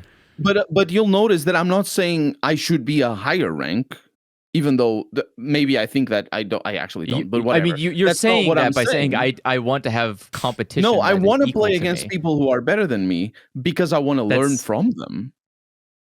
And so my only connection to them watch is them on Twitch. That's the only, but that's stupid as hell because that's what video games are, and it's just it's bad. It's really bad. But I'm saying you can just do what Keith did. It really fosters especially a Sombra. I hate my fucking supports more than I hate the enemy supports, and it fosters this sort of twisted mentality where you're sort of you all play. Think of how many players. This is just a glimpse of my twisted reality. Think of how many players complain about shitty teammates, right? And think about how that the fact that you're thinking your teammates are bad is a bad thing for your enjoyment of a game. And they make a system. MMR makes a system where your MMR, your personal MMR depends on your team. Obviously, if your teammates are bad. Yeah, I'm not saying they are. I'm just saying people complain, right? But if your teammates are bad, obviously it affects your MMR. So they make a system where it's more likely that you're going to be paying attention to your teammates because they affect your MMR than to how good your teammates are than you normally would otherwise. Because if you're in a setting where either your ranking is dependent on other things or there's no ranking, you're not going to be paying attention to your teammates. So it's like a joining of the two worst worlds, which is the grind on one side and the fostering the blame on the other, fostering the blame on your teammates. It's so frustrating, and like I've known this about Overwatch for a while, but it's just that different without MMR because you're not thinking about an arbitrary number that the game. You're not thinking about You're not thinking about your team losing, and that losing is going to be detrimental to your ability to actually learn how to play the game because now you're just on a team of a bunch of fucking idiots against people who have coordinated skill. No, because why would you be? The teams are randomized. In servers, you're not up against a team. That's not how. Well, it depends on the game, I suppose. Because when you join the lobby, team is always the problem, Colonel. That's the issue with first-person shooters. The team is always the problem. You join a lobby in Counter-Strike, you play like you're there all afternoon and you're playing like 10 people in a server, right? 5v5, whatever, right? I'm just saying, just whatever. And they're judging you because you're picking the wrong weapons. They're judging you because you're not going in the right direction that they want to go in. That's true, but you're not always playing against the same people because while you are in the sense that it's 10 people in the server, but the teams aren't always the same all the afternoon, right? And that's why I'm saying that's a scrim. You're asking for a scrim. I am. Yeah, we're there. We're there since this is. I mean, that's how they used to be, though. That's how. No, that's not how. That's not how it used to be at all. The original Call of Duty 4, like Modern Warfare, when it came out, the way that the system worked is that it would put you into a server with a bunch of random people based solely on your level, like your experience level. Didn't mean it was skill based because you could get to level like 50 or whatever by being shit at the game. You just did it slowly. But the point being is that if you're 50, it would put you in the group with a bunch of other 50s. And that was shit because you would be playing with a person that's level 50 because they grinded by being shit. And you played with people that were level 50 because they were sweaty motherfuckers. And like, you just had this chaotic hellscape where you go in and just, you could get completely stomped for 30 minutes straight. Go into another lobby, stomp for 30 minutes straight. But you go into another lobby. But you didn't learn in Call of Duty 4. In Call of Duty 4, you already had the grind thing. That's what I'm talking about. I'm talking about Unreal Tournament gives you Quake focus. 3. No, it gives you a bait, or what's the word? It's got like the carrot at the end of the stick. It's not a focus. It's like this semi-vague representation of how good you are, and it isn't. It's just the bait. The slower your MMR advances, the better for the game, because I think there's an argument to be made about like the rate at which ranking up in a game can be changed. That is definitely a valid, legitimate argument. But the idea that for me that even the number isn't accurate, or at the very least, like you're not getting a chance to learn, is very difficult because any person I've ever seen at Overwatch who complains about that is not a team player. They don't play with a team. They play a game like it's supposed to be a free-for-all game. And so then what happens is that they end up forgetting that MMR is not just your skill, it's your teamwork skill. It's your ability to be good at a team-based game. That's not true. It is true. Even at higher ranks. Because you look at a diamond player, and there's so many diamond players that don't care about their team. And even the Grandmasters, you go and watch an A stream and see and see the way they complain about their teammates about exactly that problem. Sometimes, not all the time. And what rank are they in? I'm talking about top streamers, right? Like I care about I'm talking about top 500. If you're at the even top 500, even in top 500 right now, because you will see people in top 500 just being there and chilling and not really, just basically there to flick some shots and be good at the character. So their skill you need to get alone to the can top carry 100. Yeah, the skill alone. You need to get to the top 100 where it is fundamental to play with the team. And you go and watch, for example, ML7. That's where always at the top. But that's what everyone's level of play for. Well, yeah, it's true. But that's true. But what I'm saying is, if you I watch a lot of I used to watch a lot of ML7, and I learned a lot of how it thinks and stuff like that. I apply that in my games, and I see the benefits of that. But in the gripes and the whatever that happened because of it.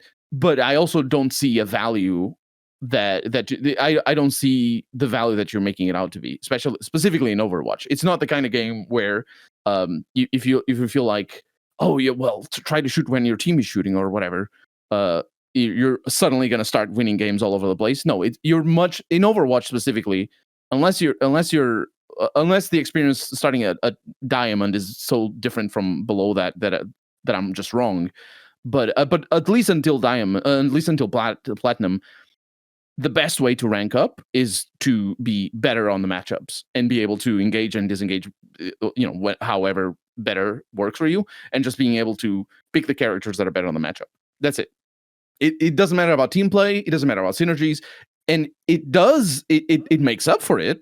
Obviously, if you're not as good on the matchups and you synergize, but it's much better to just have a better matchup. And that's why it's frustrating. That's why it's easy to complain about your teammates, even though they may be very good. But the moment they're outmatched, like if they're playing a Mei against, I don't know, an Ashe or something. Sure, like they run into their own personal skill limit. They hit a skill ceiling that they can't overcome. Yeah, but you being a top 500 player can overcome that through skill alone and carry your team to victory, because that is what differentiates you. I don't think it's carryable. You can carry I've had top 500. If you put a top 500 onto a team of bronzes all the way up to probably like Grandmaster, they should be able to carry single-handedly. That is not true. You go and watch. That is not true. You go and watch people, top 500 players, do like Samido does, or used to anyway. Do a lot of top, unranked to GM or whatever, and he doesn't win all the games. It's just you're there to offset the. He's literally he's definitely a top 100 player, if not. That's fine. At times best player on clearly he got grandfathered in if he can't do it by himself with blank. No, that's just not true. It's just it works. Low bronze. Yes, 100%. But even starting at bronze 3, you're getting people who know how to position a little, and you're not going to be able to carry because your team can just throw because they're, because the bronze 3. I feel confident that a top 500 player should be able to literally wipe another bronze team, like just by themselves through sheer skill alone. They cannot. That's crazy. And you see like J3 do those experiments where there's too many GM stats. Player goes against bronze. Yeah, there's too many stats. There's the game is definitely like MOBA, and you're too obscured in the chaos and all the action. Like you cannot single-handedly carry the entire game. You will probably be able to tell who the top 500 player is, like very distinctly.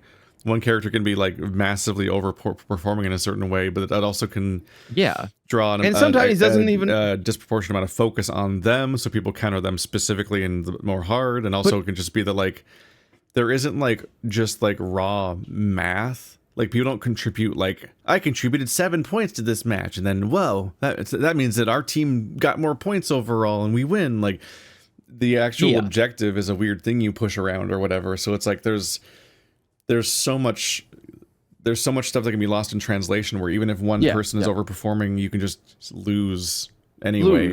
And not even like maybe, it could just be because your entire team just got diffed that hard by the entire enemy team, but it could also just be like the complexity of how the match work and so on. Because like we've played that's more matches, often what happens. Like we've played a fair number of matches where we were just clearly losing all the time and we won. Yeah, because like there's just a gap between like what it takes to win and what it takes and like what moment to moment performance like looks like, and like strangely you can just like lose all match and win, or win all match and lose, because like I'll give you all the fights are going one way and then the match just doesn't go that way.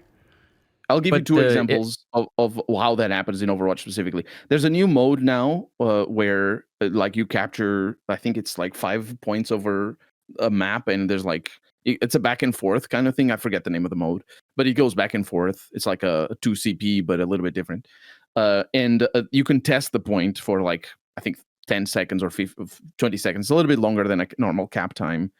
And I was playing Sombra when that was first being tested over a weekend in quick play. And so often what would happen, this is a quick play though. What would happen is I was being very oppressive on the enemy backline as Sombra, owning them, right? But my teammate wasn't capping, or my teammates weren't capping. They weren't applying pressure, because that's also a skill that you have to know how to do, is how to position, apply pressure by just being there, whatever. The tanks weren't doing their job or whatever. And it's just quick play, so it doesn't matter. But so often I would be like absolutely owning and just doing, the normal stuff. But we would just lose because nobody was applying pressure on the point, because they weren't playing the map correctly. They were just thinking maybe, they let them cap, but after we kill them, we cap after. But no, if you cap it first, you get the point. So it's a different mode. And that's one way of losing as well. It's just maybe you're doing amazing, but you can't do it by yourself. And on the other hand, it's the other way as well. Like, well, how often? You should not be able to do anything in Overwatch by yourself. The point of the game is it's a team-based game. It's a team. That's what I'm saying. Somebody who has a lot of knowledge, skill, and understanding in the game presumably would be able to either help teammates verbally, like communicate. Oh no, that's the worst. Don't do that. But Colonel, here's the thing. It's a team-based game. If everyone playing the game doesn't want to play like a team, that doesn't impact MMR doesn't matter at that point. It doesn't matter if your MMR exists or not. You're going to be royally fucked because your team is not teamworking. So it doesn't matter if your team is like made up of a bunch of randos and some of them are really good at teamwork and some of them are really bad. That's not going to change the fact that if you're versus a team that is communicating and doing what needs to be done, they will kick your ass no matter what team is or who is on your team. No matter how good your teammates are, they will get destroyed by teamwork. And like that's the problem. That's the whole reason why MMR exists, is because there is no solution to making a team-based game fair, because no one wants to play a team-based game. You all want to play fucking it's not like it's worse when it's I'm saying it's worse when it's fair. Make it like old school, because it forces players to be nice to each other. They did that because it wasn't fun. But they're still not. It literally was hemorrhaging players because no one wanted to sit there and fucking You're grind. Right, though. You're right that it's hemorrhaging players, but you're missing the implication of that. It's not because it's not fun. It's because it's not profitable. And if they want to sell skins or loot boxes or whatever, that's definitely what it is. It's a carrot on the front of. We are. Maybe. We had this conversation. I'll just say, before.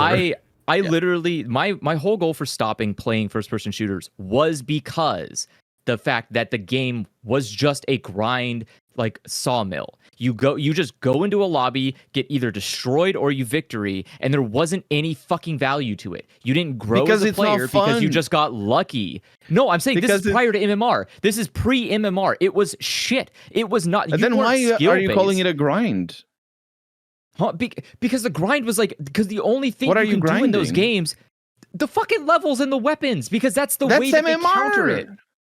No, the weapons are not MMR. Well, it's not MMR, but it's like a thing to grind. I don't want any grind. I think he's talking about back in Call of Duty introduced, because like it used to be you played Halo or whatever, and it was just like, I don't know, you play a match, then you play a match, then you play a match, then you play a match, and in ranked you had a level, and that level was like. That was MMR. I had no idea what the mechanics were back then specifically. But in Call of Duty, they added just superfluous grinding. They had it like, when you play matches, you get experience points. Those experience points unlock blah blah blah, and then eventually prestige. And it was like I always hated that. I hated that in Call of Duty because people could literally go into matches with different weapons than me, and I'm like, this is fucked up. I want to. I played that for like a week, and I'm like, I'm going back. Modern Warfare is a terrible video game. I'm going back to Halo 2. and Halo has a problem that you need to have map memorization, and you need to be very quick on how you get to things, because otherwise people just get the rocket launcher. The one-on-one thing of all shooters. Yeah, you always need to learn the maps to play them better than the other people. Yeah, but also Halo is like very simple maps. Halo's usually always like a 4v4 at max, so it's also really easy to not be worried about team-based problems. Like, you don't have to care how good your team is, because that is an instance where you can genuinely carry. You can be dangerous enough that you ruin an entire lobby. If you're playing Team Slayer, like Counter-Strike, you can carry. You can 1v5. Yes, Team Slayer. Yeah, even bad players can 1v5. So that's my thing. Is back in the day, I loved Halo, but I also did just play Team Slayer all the time, or Big Team Slayer, and I didn't want to play any objectives besides maybe like one bomb assault or something. Well, the thing is, like, the thing that I really enjoyed about Overwatch is that it made me care about objective-based gameplay for the first time in a shooter. Because like whenever I played like Capture the Flag or whatever, I'm like, this is miserable. But like why would you playing Payload with a weird asymmetrical team of different party members and stuff? It's actually like really fun, and it's like the most compelling multiplayer competitive thing I've ever done. Basically, is like like Overwatch got me to come back to first-person shooters. Great. But then the problem became that it's like it is so team reliant that when you try to take it seriously, the problem becomes, well, everyone has to take it seriously. And so then it's not very interesting, because I don't want to do that. I don't want to be communicative to a team. I don't want to tell people what to do or how to do things. And so then it just turns into I'm stuck in my current rank because I refuse to be the team leader that needs to happen. And no one else is going to be team leader, so I will be stuck in my rank in perpetuity, because there is no way to advance out of this without actually team working. So being team leader is nice, but it's not like, if you're not practiced at higher ranks, you're only going to be the team leader of the rank that you're used to. Like whenever I played tank, I would. You can't control people. There's like 5 other players that need to be working together to do the thing that needs to happen. It's a fucking headache. There is no system that is going to make this feel good for everybody. You either have to do you either have to split it up. What is the system? Because old system didn't work, which is why they got rid of it. Remove the penalty for losing and the benefit for winning. They did that. They did. No, they literally did that in Overwatch. They literally did that. They made it so that losing was almost that winning gave you a high reward and losing was a low consequence. What happened was that the scales got fucked. Is that a bunch of people who didn't belong in ranks that they were in ranks they didn't belong in. So then they balanced it where it was like, okay, loss and wins are about the same, right? You gain as much points as you lose as much points. Well, that was shitty, because then people were stuck in loss fares that would get them all the way ranked out of the place that they should be in, and they have to climb all the way back to the rank. You shouldn't lose anything or gain anything. That quick play, quick play doesn't. There's MMR for sure in quick play, but play. What? Yeah, there's more. Quick play MMR doesn't matter anyways, because like what it doesn't. That's quick true. Play. The quick play experience is the same no matter what. Whether it had MMR or not, quick play will be as shitty as quick play always is. That doesn't change. But it's shitty because people don't interact with each other like in a permanent way. It's just like you're there fleetingly for 5 minutes. And let me tell you a super secret. It won't ever be different. Gamers, especially now, where there are so many fucking people and the age variation is so wild, you will literally never in your entire fucking life play a first-person shooter where it feels balanced and fair, because you have 10-year-olds and 100-year-olds playing in the same lobby with you on the team, and you have no control. I don't want it to be fair, because if you don't have penalties. You just said you wanted to have like I specifically said I don't want it to be fair. But you want to grow. So you want to learn how to get better. You want to become a better player, but you don't want. Why are you talking about becoming a better player? I want to play against better players. How would you play against better players when none of them are good players? Just having them in my server. I know where the server is, right? Join the server. I genuinely feel like you should just join scrim matches. I feel like this. Yeah, I did. But that's what I'm saying. They're difficult to find and have. It's not really. Go to literally any top 500 streamers Discord, join it, and be like, "Hey, are there?" Yeah, and you need to wait. Like you need to wait for the hours, and then there's so many people. Or it sucks. It's not the same. It's not the same. Right? This is why MMR was made, man. So we didn't have to do scheduling and shit. We could just get on the game and play it. It changes the fundamentals of the game, I think. But anyway, I think I've made my point. And if we disagree, that's fine. I mean, I can't say anything because I'll never play first-person shooter games again, probably. But I'm playing Stalker 2 later this month. Any shooter ever again. I recommend you play Stalker 2. I will never fire competitive a gun. Based. Because because the point of playing a competitive-based first-person shooter is you're supposed to get better at it. Like the goal is to be as good as possible at the game. Sure, I think it's you fine can disagree, but I'm saying that like that's why that's a rank the goal system exists. No, that's the other way around. The goal becomes to get better because the rank system exists. Or maybe I suppose it's a little bit. That's what I just said. Yeah, because there's a rank system, the goal is to become the best at the rank system. So you want to be good at the game because you want to be good at ranked. If you remove the rank system, the goal is to have fun because the goal is no longer to become better. It's just to have fun. Yeah, and think of a world that's what where I'm saying. Is like games that's were supposed to have fun. You know what I mean? That's for me. It's not fun that way. So the only fun in a first-person shooter game is it being competitive and something you need to win at.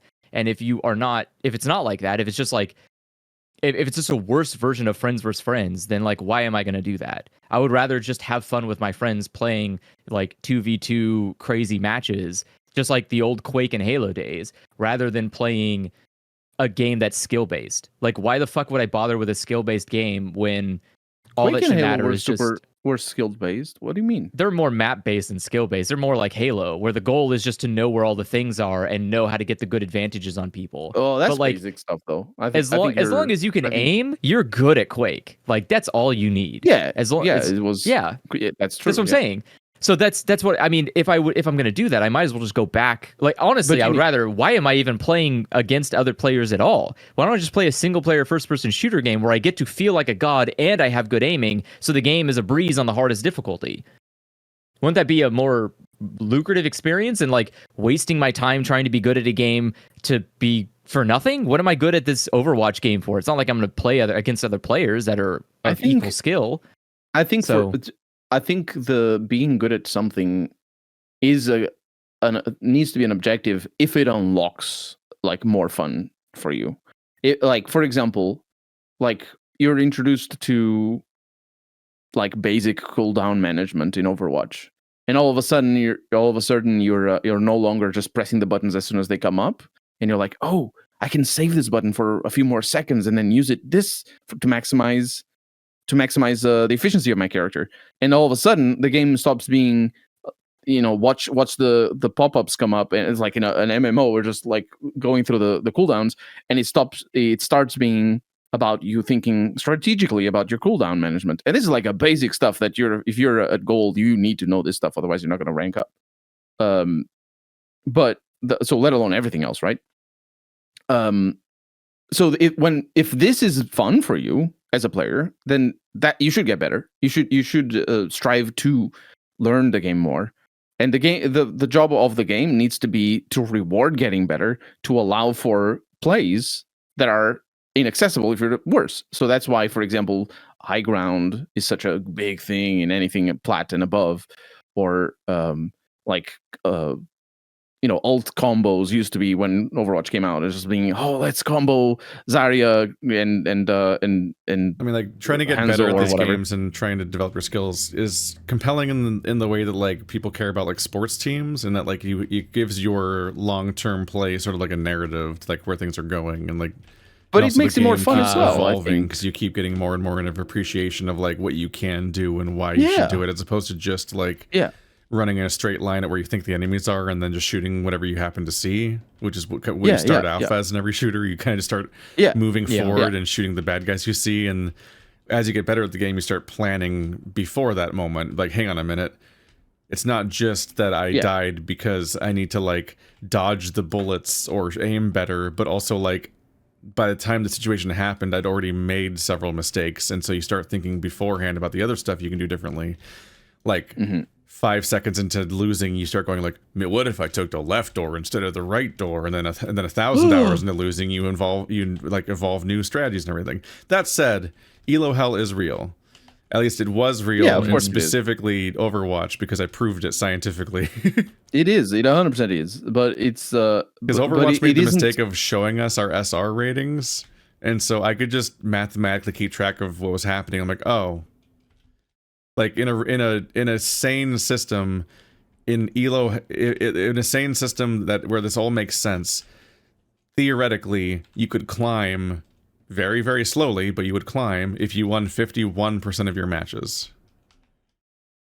Whereas, like, I had days of Overwatch in Overwatch 1, back when they showed our exact SR, where I was like, oh, I won 60% of my matches today, and I lost rank.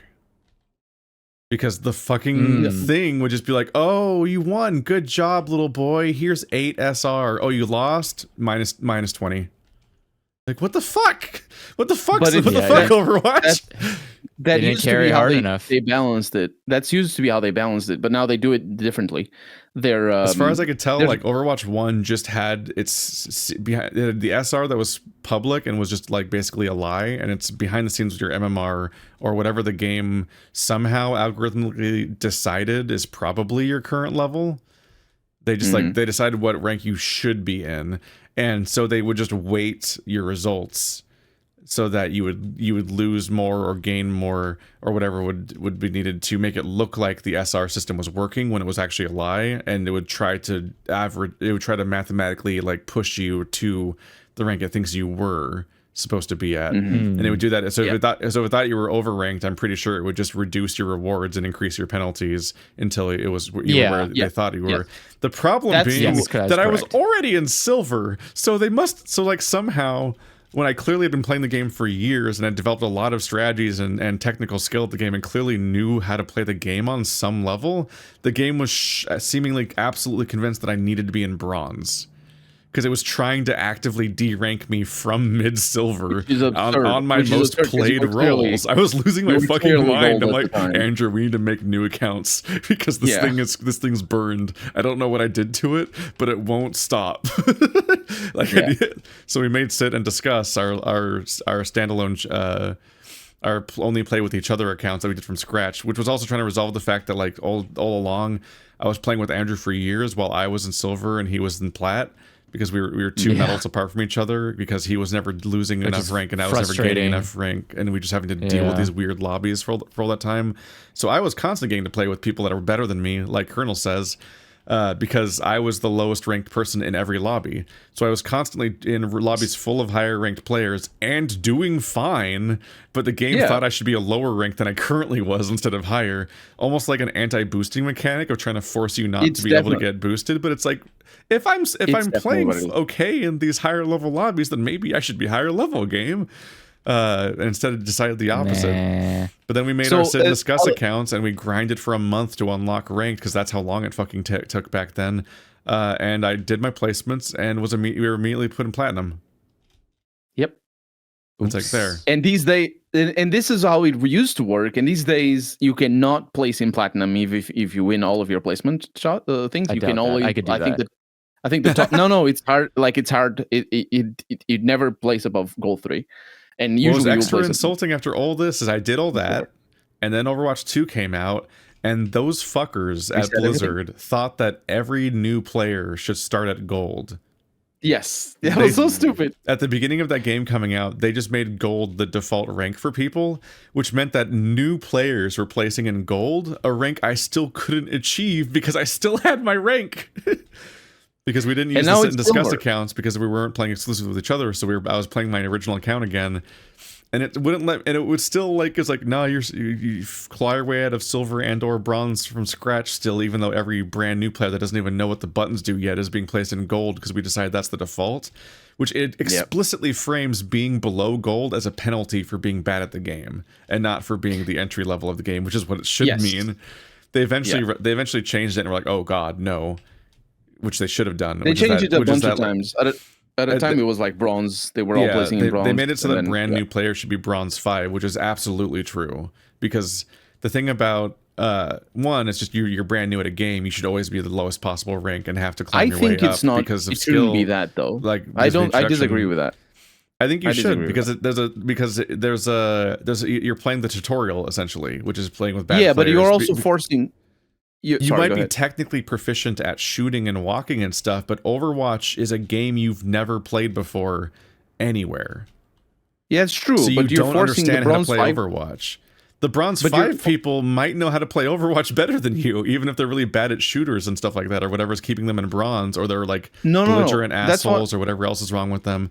The thing about Overwatch is that for brand new players, it's literally incomprehensible, no matter how good they are at shooters. Oh yeah, because there's so many bizarre abilities, and the objective is a thing you've never seen before, and also every single match is it's fast-paced. In Overwatch 10, in Overwatch 2 is 10 different characters in the same match. Well, up to 10 different characters, at least 5 different characters, but it's never that low. But up to 10. Yeah, there's mirror matches. Completely, not in bronze. Mirror matches. You'd be surprised. I'm saying you'd be surprised how because you can't even unlock every character. I'm saying you won't play a match in bronze that is literally only 5 characters. That only happens in high level competitive where a setting meta is that you're trapped in. Honestly, it's more common in bronze than it is in gold. It's not the point. Go ahead. Yeah, sorry. Go ahead. But like what I'm saying, it's like the game is noise. You spend your first 20 hours just trying to learn which loud shoutouts cause the room to explode and kill everyone instantly. Like I still remember my early experience with Overwatch just learning all of the scary words. Nerf this, 100%. Fire in the hole, whatever Hanzo says in Japanese.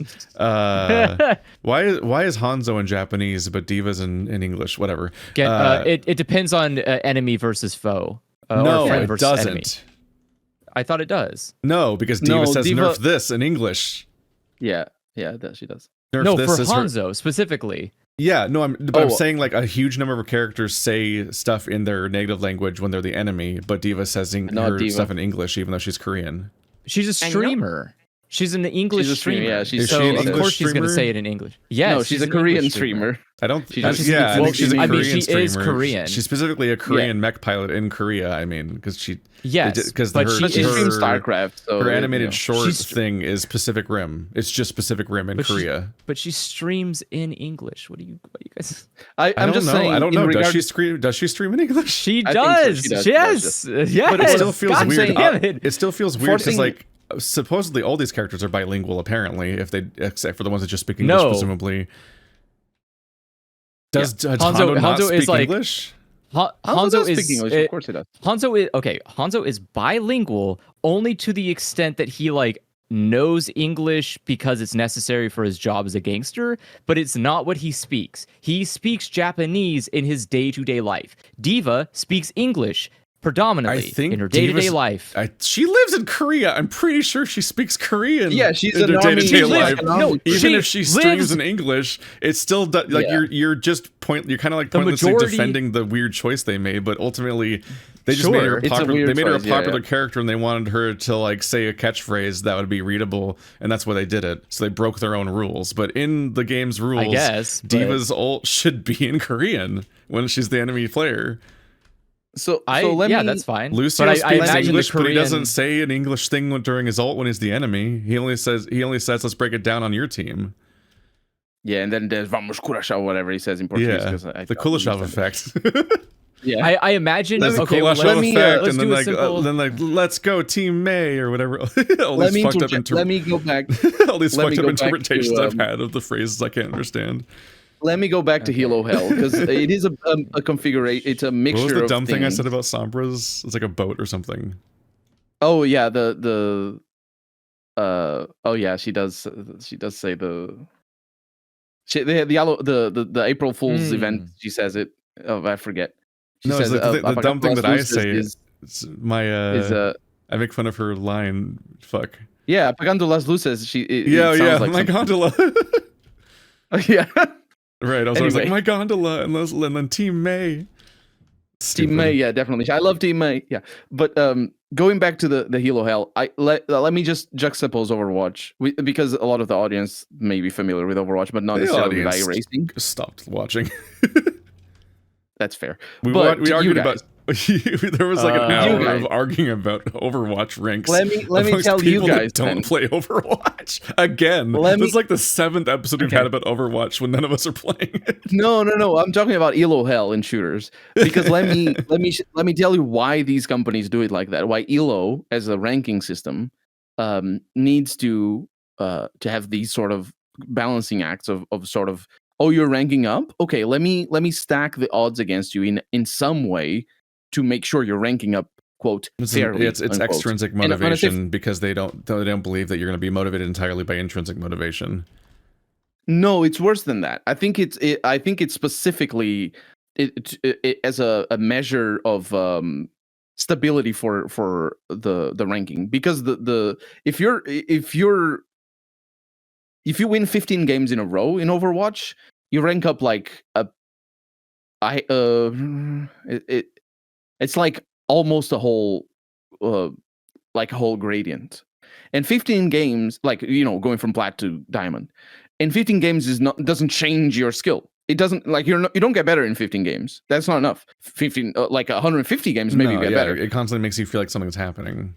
So yeah, exactly. So that's what I mean. That's why they stack it so that as go up and down. I'm convinced. I'm completely convinced myself that I'd be completely happy playing these kinds of games with zero feedback or continuity between matches of any kind. Yeah, that's what. I was partly testing with the fact that I was like actively like I just refused to open a loot box the entire time I played Overwatch 1 for like 4 years. I don't care about what levels things are. It's just like, it is just nice. Like, that's how I used to play Halo for literally years. It's just like I just liked the game, so like let's have another one. That's it. Let me just finish my point regarding Elo Hell, because please let me.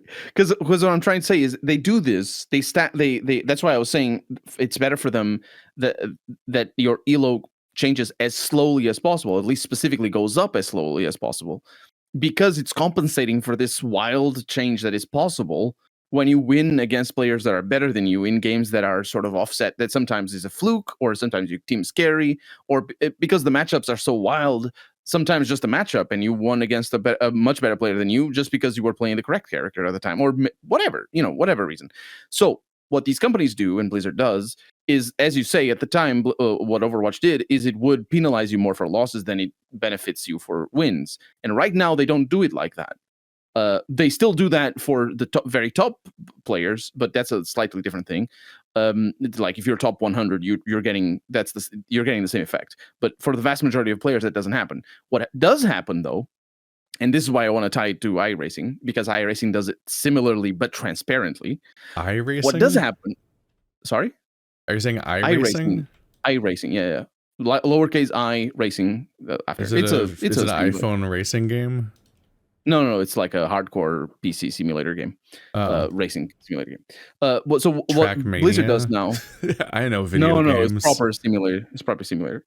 So what Blizzard does now is, and they do it not necessarily blatantly, but they put players that are less. So the more you are ranking up, if you win 3 or 4 games in a row, they put players that are that the MMR is less they're still at your MMR, or more or less at your MMR, but the MMR the MMR is less confident in it, in the sense that they're either going up faster or because they're shaky or whatever, or in colloquial terms, they put worse team players on you and force you to carry the games. And that's why Andrew was saying, if you want to rank up, you need to be able to carry, which is slightly true, because if you go up fast, you'll be put in teams that are not necessarily the most stable ranked players at that rank.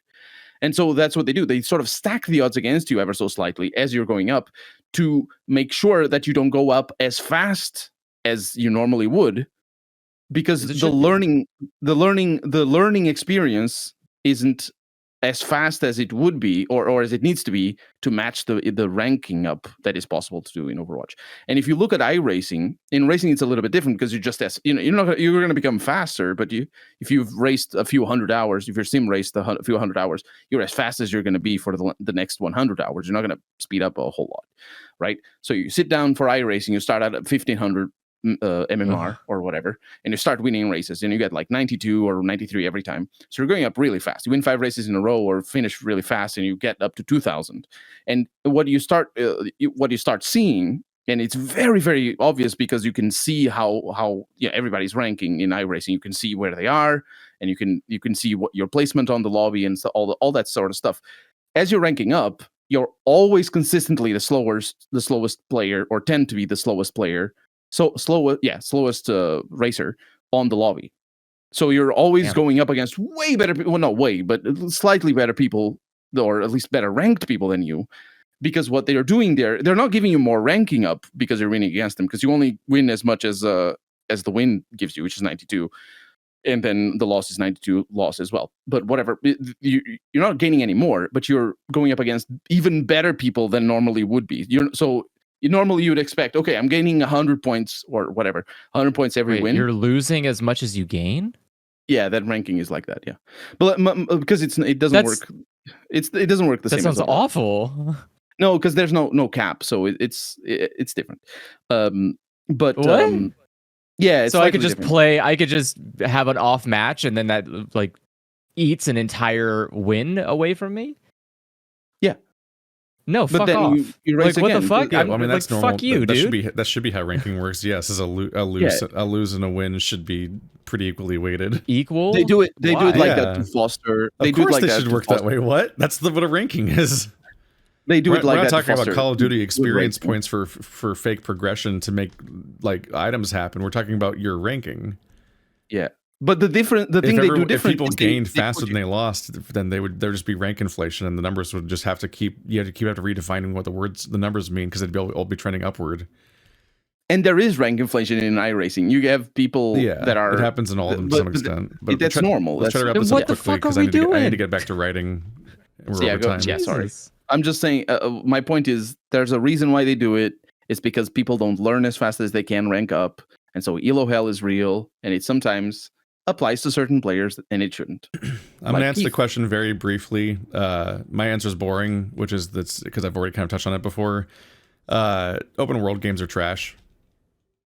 Oh yeah, they're just so bad. No notes. We're just constantly trapped in Ubisoft checklist land, and we need to learn more from games like Dead Rising and Pathologic, and actually like make games or even about Zelda. doing Jesus stuff Christ. with the world and actually being interesting about it. Even Zelda, there's kind of a glut to it. Like Tears of the Kingdom kind of got disappointing because of how much it just became about here's infinite things to do in a world, and just keep jamming with more busy work and sandbox stuff, which is fine, but you really got to make a choice. Is your open world a sandbox, or is it a video game? Because if you're trying to make a structured gameplay experience, then actually do something with the world. And I'm really sad that whenever this even gets slightly experimented with, it's like the most half-assed garbage, and it's always really badly done. Like Dragon's Dogma 2 of all games, you like seemingly finish the game and the game's like, psych, the apocalypse is happening, and then you play like a weird time-sensitive version of the open world, but it's only like in practical terms, unless you actively screw yourself over, it's more like not I Am Setsuna. It's more like a Hellblade thing, where it's like we might delete your save if you die enough, which as far as I know just didn't actually ever exist in that game. It was like a fake promise. In Dragon's Dogma 2, when you're in the apocalypse mode, you can wrap up the entire objective of all the stuff to do in that world relatively quickly without even letting time progress in any real way. So it just doesn't actually functionally happen, but at least somebody almost tried something for a minute. But open world games are just so unexperimental and uninterested in even doing anything at all. They just do the same template of here's a flat, lifeless world where nothing happens, do a bunch of tasks to keep busy for 70 hours or 100 hours or 300 hours. And they just are so... a boring world. It's just an incredibly stagnant genre, and it's disappointing because there's been interesting games all along that just never are trends. Like fucking... Dead Rising came out in like 2006. Pathologic came out in like the year 2000, I think. Like no, 2005. It's so fucking old. It's almost the same year. Or the original one. Yeah, Is it the original one? Yeah, I was saying the original Pathologic. The Pathologic's been around for like over 20 years. It was 2005, the Russian version, and then 2006, the UK one. Just 1 million years, and it's like, just do stuff. Do anything interesting with these genres. I agree. It doesn't always have to be a time limit specifically, but do something with the open world. Something that's changing, territory control things, some kind of, it's just anything. Make the world do something. Make me care about it, have to manage something or worry about something, or make choices of any kind of real impact, and not just RPG choices, but like that exist in cutscenes that have consequences after the cutscene, but like gameplay in the open world. That's gameplay. And gameplay doesn't amount to just walking to the next letter on the map that gives me a mission, or collecting 100 briefcases, which we've still been doing. We collected 100. We collected 100 briefcases in Grand Theft Auto 3, and that became the entire business model of every Assassin's Creed game. They just, let's recreate that in more and more flavors and colors, and you're like, Jesus Christ, guys, cool. You had one innovation, which is that we could climb walls. Can you do something else with this genre after 17 games? After 10 games, we added really tedious RPG mechanics. And like, that's not new. That's also a thing that already exists. You boring ass people. Anyway, that's my take. Burn the genre down and start anew. I think it was you that said, I don't know if it was Toaster though, that open world games, or like Ubisoft does, are just games where you can approach every situation however you like. But what ends up happening is that you approach every situation the same way. I've said that before. It's such a brilliant way of putting it. It's been the problem ever since like the Far Cry games. People talk about how great the camp system or outpost system is or whatever. It's like, oh, look at all these outposts full of enemies and so on, and how are you going to handle it? How are you going to approach this your own way and whatnot? And it's like, it's never mattered. As far as I'm aware, it's only ever mattered in Far Cry 2, the game where you actually had a bunch of like challenging resources to worry about, and actually had an interesting world design. Because as far as I'm aware, like Far Cry 2 was kind of like a tooth and nail like fight for every single outpost, and they're being taken back, and the AI is like moving around the map and doing things, and like fire propagates on the map and is an active problem, and all your weapons can jam and be problems, and you have like, I think there's NPCs in the story that are like alive or dead permanently or something, and like your weapons can jam, and there's like all these like gritty things and like crunchy mechanics to have to deal with. And as somebody who only ever played the later Far Cry games, those are all gone. All of the later Far Cry games, you just like frictionlessly walk around a big open map, and then so because you don't have any survival horror-ish concessions or worries to make to think about, every outpost is basically the same outpost, because you just go in and fight everybody, and who cares? Or you can choose to like, I like to stealth as long as I can and take them all out one by one and then do it, but it's still the same outpost every time. Like I've played Far Cry 4 and 5, and I would never remember one of those outposts afterwards. If I replayed the same one later because it got taken back or something, I wouldn't notice, and that's just bad. Brutal. Yeah, it's just disposable garbage content. That's just awful. Every game should have the goal of becoming memorable in the way that like you start learning the whole map in Pathologic, or you memorize the layout of areas of Dark Souls, because it all mattered and you had to think about it the whole time. But good news, Pathologic 3 has been announced, coming out next year. What? Yep. Did they even finish 2? Well, that's the thing. They're instead of releasing the new campaigns as more of the same game, they're going to call it Pathologic 3, which I think is the correct. I just think it's the only way they can manage. It's been like they've been trying to make the next campaign for 5 years. I don't. That ruins my entire belief system. Like, I don't trust this. No, this is bad. It's not that. No, it's not that bad to me. It's just like a single campaign. They're high production values, and they're like expensive to make, and it's a pretty indie company overall. So like overall, it was like it wasn't that surprising when they couldn't successfully do their sequel remake as being as having the full scale of the original game, because they're trying to remake with modern production and everything, and like more intense immersive sim mechanics and so on, a game that they famously didn't finish the first time. Like the first Pathologic. Yeah, that's what I'm saying. You get what the fuck? Well, I'm not saying that. I'm saying the old game, that like the first Pathologic. Because the Pathologic 2 started off as a remake of Pathologic 1, but then they were like, actually, let's remake it, like full on remake. So it became like a Zelda sequel, where it's like the names are familiar and the maps kind of looks like the Gorons are over there kind of situation, but it's not the same map and it's not the same like quests and it's not the same gameplay. So they made it. So they made like a Zelda sequel to Pathologic, but like the first game was already this absurdly ambitious game that it tried to have 3 playable campaigns in one open world thing you'd play it 3 times. And yeah, the third campaign was not finished in the original game. Like it starts just recycling content and runs out of steam because they couldn't keep going. So I'm like, on some level, it's better for them to just make 3 sequels here for the 3 campaigns here. But also, it's just like, on any basic level, I'm like, when you play the game and you play for dozens of hours for like the purchasing price, it's hard to be like, damn, this game feels incomplete. It doesn't have 2 more entire campaigns to play. Exactly. So like, it doesn't really bother me to buy them years later when like if you're developing all this time. The reality is and it's just like an economic thing. Like the reality is like if you went back and tried to patch a new campaign to the old game 5 years later, hardly anyone's going to notice, especially since the game famously undersold to begin with, and like the remake the remake sequel thing didn't do very well. So like adding it all for free on top of that, so that you're just like giving the best Christmas gift ever to your existing fans and continuing to not make any money off of this thing you've been working on for the last decade, as just doesn't work. Like on like a basic reality kind of way. But we got to wrap this up. I got to get back to writing so I can try to get anything done before we inevitably just go back to doing something else.